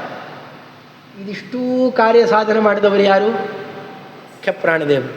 ಅದಕ್ಕೆ ಅವರನ್ನು ಭಗವತ್ಕಾರ್ಯ ಸಾಧಕ ಅಂತ ಆಚಾರ್ಯ ಈ ಶ್ಲೋಕ ಹೇಳಿದಾಗೆಲ್ಲ ಅನ್ನಬೇಕು ಗುರುಗಳು, ಬಳಗಾರಾಚಾರ್ಯರು. ಅವರು ಹೇಳ್ತಾ ಇದ್ರು, ನಾವೆಲ್ಲ ನಮ್ಮ ಕಾರ್ಯ ಸಾಧಕರಾಗೋದೇ ಕಷ್ಟ ಇದೆಯಪ್ಪ, ಆದರೆ ಮುಖ್ಯ ಪ್ರಾಣದೇವರು ಮಾತ್ರ ಭಗವತ್ ಕಾರ್ಯ ಸಾಧಕ. ಭಗವಂತನ ಮನಸ್ಸಲ್ಲೇನಿದೆ ಆ ಕಾರ್ಯವನ್ನು ಸಾಧಿಸಿಕೊಡುವವರು. ಭಗವಂತನ ಕಾರ್ಯವನ್ನೇ ಸಾಧಿಸ್ತಾರೆ ಅಂತಂದರೆ ನಾವೇನೋ ಒಂದಷ್ಟು ಚಿಕ್ಕ ಪುಟ್ಟ ಪ್ರಾರ್ಥನೆಗಳನ್ನು ಮುಂದಿಟ್ಟರೆ ನಡೆಸೋಲ್ವಾ? ಕಿಮ್ಮನೆಯಷ್ಟೇ ಮೇಸತೆಯಷ್ಟ ಪದ ಕಟಕ ತಟಿತ್ ಕೋಟಿ ಮೃಷ್ಟಕಾಟ್ಟ. ಇದನ್ನೇ ಮಾತಾಡುವುದು ಪಂಡಿತಾಚಾರ್ಯರು. ರಾವಣಾರಿ ಪ್ರಿಯ ನಟನಪಟು ಮುಷ್ಟಿರಿಷ್ಟಂ ಪರದೇಷ್ಟು ಕಿಮ್ಮನೆಯಷ್ಟೇ. ರಾಮದೇವರಿಗೆ, ಜಗದೊಡೆಯನಿಗೆ ಅತ್ಯಂತ ಪ್ರಿಯವಾಗಿ ನಡ್ಕೊಳ್ಳೋರು ಅಂಥಂಥ ಕಾರ್ಯಗಳನ್ನೇ ಸಾಧಿಸಿಬಿಡ್ತಾರೆ. ನಾನೊಬ್ಬ ಅತ್ಯಲ್ಪ ನಿಮ್ಮ ಭಕ್ತ, ಚಿಕ್ಕ ಪುಟ್ಟದ್ದೇನೋ ಒಂದೆರಡು ಅಭೀಷ್ಟಗಳನ್ನು ಮುಂದಿಟ್ಟರೆ ಅದನ್ನು ನಡೆಸಲಿಕ್ಕೆ ನಿಮಗೆ ಸಾಮರ್ಥ್ಯ ಇಲ್ವಾ? ಹೀಗೆ ಪ್ರಶ್ನೆ ಕೇಳಿದ್ದಿದೆ ಅಲ್ಲಿ. ಅಂದರೆ ಆ ರೀತಿಯಲ್ಲಿ ನಡೆಸುವವರು. ಈ ಎಲ್ಲ ವಿಚಾರಧಾರೆ ವಾಲ್ಮೀಕಿ ರಾಮಾಯಣದಲ್ಲಿ. ಇಷ್ಟು ಆಶ್ಚರ್ಯ ಯಾಕೆ? ನಾರಾಯಣ ಪಂಡಿತಾಚಾರ್ಯರು ವಾಲ್ಮೀಕಿ ರಾಮಾಯಣಕ್ಕೆ ತುಂಬ ಬೆಲೆ ಕೊಟ್ಟಿದ್ದಾರೆ. ನಮ್ಮ ಸಾಧಾರಣ ರಾಮಾಯಣ ಕೇಳೋದು ಅಂದರೆ ಯಾವಾಗ ಕೇಳ್ತೀವಿ? ಏನು ಕೇಳ್ತೇವೆ? ರಾಮನವಮಿ ಸಂದರ್ಭದಲ್ಲಿ ಅಷ್ಟೋ ಇಷ್ಟೋ ಏನೋ ಒಂದೆರಡು ವಾಕ್ಯ ಕೇಳಿದ್ರೆ ಮುಗಿದೋಯ್ತು.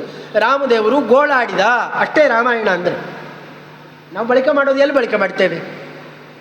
ರಾಮಾಯಣ ಶಬ್ದ ಯಾವಾಗ ಬಳಕೆ ಮಾಡ್ತೇವೆ? ರಾಮಾಯಣ ಅಂತ ಕೇಳಿದ್ರೆ ಯಾರು ಹೇಳೋಲ್ಲ ಅದನ್ನು. ಯಾವಾಗ ಅಯ್ಯೋ ತುಂಬ ದೊಡ್ಡ, ಅದೊಂದು ದೊಡ್ಡ ರಾಮಾಯಣ ಅಪ್ಪ ಯಾವಾಗಂತೇವೆ? ಎಲ್ಲೋ ದೊಡ್ಡ ಗೋಳಿನ ಕಥೆ ಇದ್ದರೆ ಅದನ್ನು ರಾಮಾಯಣ. ನಾವು ತಿಳ್ಕೊಂಡಿದ್ದು ಅಷ್ಟೇ ರಾಮಾಯಣ ಅಲ್ಲ. ನಿಜವಾದ ರಾಮಾಯಣ ಏನಿದೆ ಅಂತ ಅನ್ನೋದು ಅರ್ಥ ಆಗಬೇಕಾಗಿದ್ದರೆ ವಾಲ್ಮೀಕಿ ಋಷಿಗಳು ಉಪಸತ್ತಿ ಮಾಡಬೇಕು. ಅದಕ್ಕೆ ಅವರು ಸಂಗ್ರಹ ರಾಮಾಯಣದಲ್ಲಿ ನಮಸ್ಕಾರ ಮಾಡ್ತಾರೆ. ವಾಲ್ಮೀಕೇ ಗೌಃ ಪುನೀಯನ್ನ. ಅವರ ಒಂದೊಂದು ಶಬ್ದ, ಒಂದೊಂದು ಮಾತು, ಒಂದೊಂದು ಧ್ವನಿಯು ನಮ್ಮನ್ನು ಪವಿತ್ರಗೊಳಿಸಲಿ. ಅಷ್ಟು ಪವಿತ್ರವಾದಂತಹ ಮಾತಿನ ಧಾರೆ ಅಂತ. ಈ ಎಲ್ಲ ಪ್ರಮಾಣಗಳನ್ನು ಒಳಗೊಂಡಿರುವಂತಹ ಚತುರ್ಮುಖ ಬ್ರಹ್ಮದೇವರ ಮಾತು ನಾರದರ ದ್ವಾರ ವಾಲ್ಮೀಕಿ ಋಷಿಗಳಿಂದ ಹೊರಹೊಮ್ಮಿತದು, ಸಾಮಾನ್ಯ ಅಲ್ಲ. ಅದಕ್ಕೆ ನೀವು ರಾಮಾಯಣದ ಪುಸ್ತಕವನ್ನು ತೆಗೆದು ನೋಡಿ. ಸಾಧಾರಣ ದೇಶದ ಉದ್ದಗಲ ಎಲ್ಲ ಕಡೆಯಲ್ಲೂ ಮುದ್ರಣ ಆಗುತ್ತೆ ರಾಮಾಯಣ. ಈ ಗೋರಖ್ಪುರ ಮುಂತಾದವುಗಳಲ್ಲೂ ಕೂಡ ಮುದ್ರಣ ಆಗುತ್ತೆ. ನೀವು ಎಲ್ಲಿದ್ದಾರೆ ತೆಗೆದು ನೋಡಿ. ರಾಮಾಯಣದ ಮುಂಭಾಗದಲ್ಲಿ ಮೊದಲು ಇದು ಒಂದಿರುತ್ತೆ. ಸಂಪ್ರದಾಯ ತ್ರಯವನ್ನು ಹಾಕಿರ್ತಾರೆ. ಸ್ಮಾರ್ತರ ಸಂಪ್ರದಾಯ, ಮಾಧ್ವರ ಸಂಪ್ರದಾಯ, ಶ್ರೀ ವೈಷ್ಣವರ ಸಂಪ್ರದಾಯ. ಏನು? ಪಾರಾಯಣದ ಸಂಪ್ರದಾಯ, ಪಾರಾಯಣಕ್ಕೆ ಸಂಕಲ್ಪದ ಸಂಪ್ರದಾಯ ಇಟ್ಟಿರ್ತಾರೆ.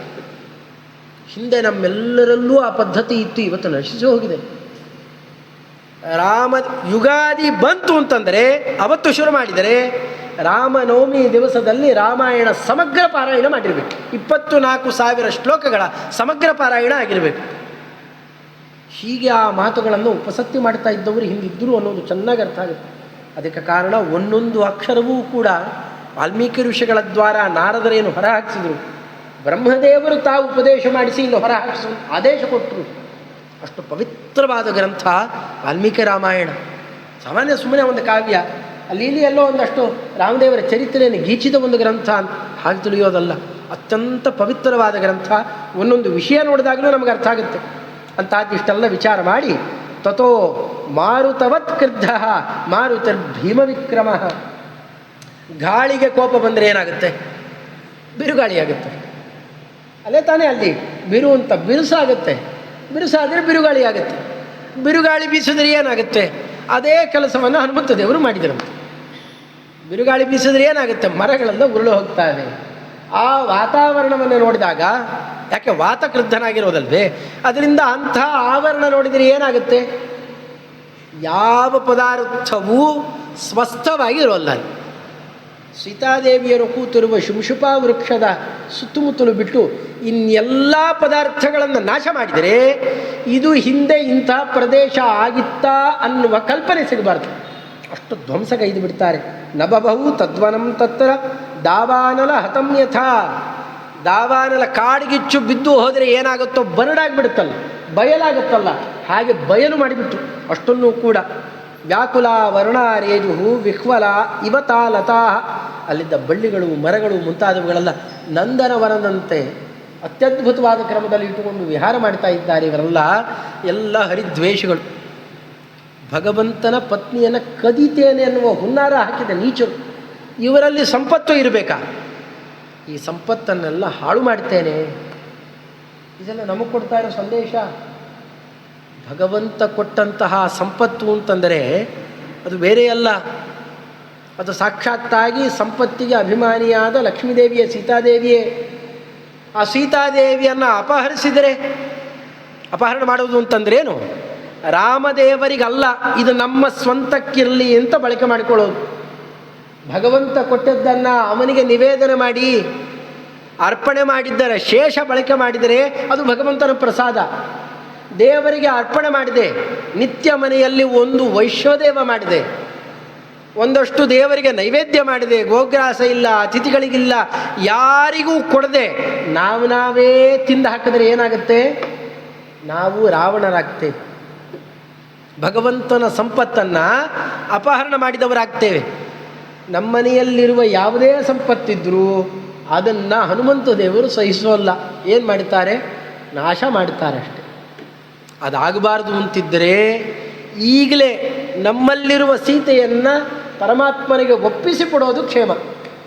ಅಂದರೆ ಏನರ್ಥ? ಭಗವಂತನಿಗೆ ಪ್ರಿಯ ಆಗುವಂತೆ ಆಹಾರ ವಿಹಾರಗಳು ನಮ್ಮಲ್ಲಿರಬೇಕು. ಇವತ್ತು ಏಕಾದಶಿ, ಇವತ್ತು ನಾವೇನನ್ನಾರು ಸ್ವೀಕಾರ ಮಾಡಿದರೆ ಭಗವಂತನಿಗೆ ಅತ್ಯಂತ ಕೋಪ ಬರುತ್ತೆ. ಭಗವಂತನೇ ಆಡಿದ ಮಾತುಗಳನ್ನು ಉಲ್ಲೇಖ ಮಾಡ್ತಾರೆ ಕೃಷ್ಣಾಮೃತ ಮಹಾರ್ಣವದಲ್ಲಿ ಆಚಾರ್ಯರು. ಸಮಗ್ರ ಪಾಪಗಳು ಕೂಡ ಎಲ್ಲಿ ಹೋಗಿ ಸೇರಿರುತ್ತೆ? ಇವತ್ತು ತಿನ್ನುವ ವಸ್ತುಗಳಲ್ಲಿ ಹೋಗಿ ಸೇರಿರ್ತಾರೆ. ನಾವು ಅದನ್ನು ತಿಂದರೆ ಏನರ್ಥ? ನಮಗೆ ಬ್ರಹ್ಮಹತ್ಯೆಯ ಪಾಪ ಬರಲಿ, ವಿಪ್ರಹತ್ಯೆಯ ಪಾಪ ಬರಲಿ.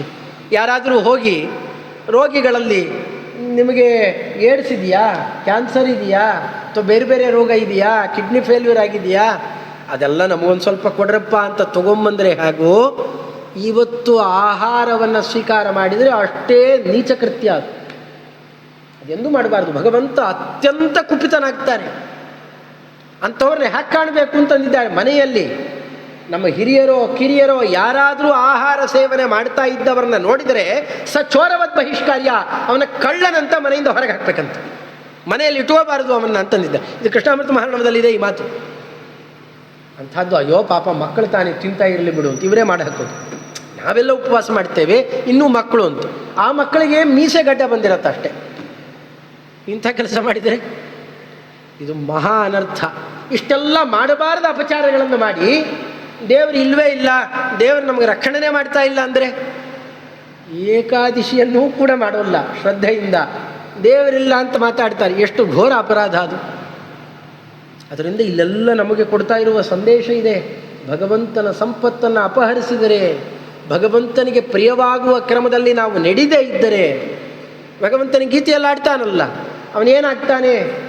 ತೈರ್ದತ್ತಾನ್ ಅಪ್ರದಾಯೇಭ್ಯ ಯೋ ಭುಂಕ್ತೆ ಸ್ಥೇನ ಏವ ಸಹ. ದೇವತೆಗಳ ಮುಖಾಂತರ ನಾ ಕೊಟ್ಟ ಸಂಪತ್ತನ್ನು ಅವ್ರು ಯಾರ ಸ್ಮರಣೆ ಮಾಡಿದೆ, ನನಗೆ ಒಪ್ಪಿಸದೆ ಅವನು ತಿಂತಾನೆ ಅಂತಂದರೆ ಅವನು ಕಳ್ಳ.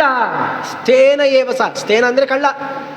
ಗೀತೆಯಲ್ಲಿ ಕೃಷ್ಣ ಪರಮಾತ್ಮ ಆಡಿದ ಮಾತು, ಯಾವ ವಸ್ತುವನ್ನು ನನಗೆ ಅರ್ಪಣೆ ಮಾಡಿದೆ ಅದನ್ನು ತಗೊಂಡ ಅಂತಂದರೆ ಅವನು ಕಳ್ಳ. ರಾವಣನೇ. ರಾವಣನಿಗೇನಾಯಿತೋ ಅದಾಗುತ್ತೆ. ರಾವಣನಿಗೆ ಹನುಮಂತ ದೇವರಿಗೆ ಏನು ಶಿಕ್ಷೆ ಕೊಟ್ಟರೋ, ಅವರೆಲ್ಲ ಸಂಪತ್ತನ್ನೆಲ್ಲ ಕಸಿಕೊಂಡ್ರಲ್ಲ, ಅಂಥ ಪರಿಸ್ಥಿತಿ ನಮಗೂ ಬರುತ್ತೆ. ಅದಾಗಬಾರದು ಅಂತಿದ್ದರೆ ನಮ್ಮ ಸಂಪತ್ತನ್ನೆಲ್ಲ ಭಗವಂತನಿಗೆ ಒಪ್ಪಿಸಿ ಬದುಕಬೇಕು ಅನ್ನೋದನ್ನು ತೋರಿಸಿಕೊಡ್ತಾ ಸಮಗ್ರ ವನವನ್ನೆಲ್ಲ ಹಾಳುಗೆಡುವುಬಿಟ್ಟು, ವನದಲ್ಲಿ ಇಂತಹ ಪ್ರಸಂಗ ಇತ್ತು, ಒಂದು ಸೌಂದರ್ಯ ಇತ್ತು ಅನ್ನೋದರ ಕುರುಹು ಉಳಿಬಾರ್ದು, ಹಾಗೆ ನಾಶ ಮಾಡಿ ಕೂತಾಗ ಇದರಿಂದಾಗಿ ರಾವಣನ ಕಣ್ಣಲ್ಲಿ ನೀರಿಳಿಯುತ್ತೆ. ಬಹಳ ಚೆನ್ನಾಗಿ ವಿಸ್ತಾರವಾಗಿ ಚಿತ್ರಣ ಮಾಡಿಕೊಡ್ತಾರೆ ಮುಂದೆ ವಾಲ್ಮೀಕಿ ಋಷಿಗಳು. ರಾವಣನ ಕಣ್ಣಲ್ಲಿ ನೀರು ಹಾಕ್ಕೊಳ್ತಾ ಬೆಳಗ್ಗೆ ಹೇಳ್ತಾ ಈ ಕೆಟ್ಟ ಸುದ್ದಿಯನ್ನು ಕೇಳಿ ಕಿಂಕರ ಅಂತನ್ನುವ ತನ್ನ ದೊಡ್ಡ ಸೇನೆಗೆ ಆದೇಶ ಕೊಟ್ಟು ಕಳಿಸಿದಾಗ ನಡೆದ ಸಂಗತಿಗಳನ್ನೆಲ್ಲ ಹೇಗೆ ಚಿತ್ರಣ ಮಾಡಿದ್ದಾರೆ ಅಂತ ಮತ್ತೆ ನಾಳೆ ಅದನ್ನು ಅವಲೋಕನ ಮಾಡೋಣ.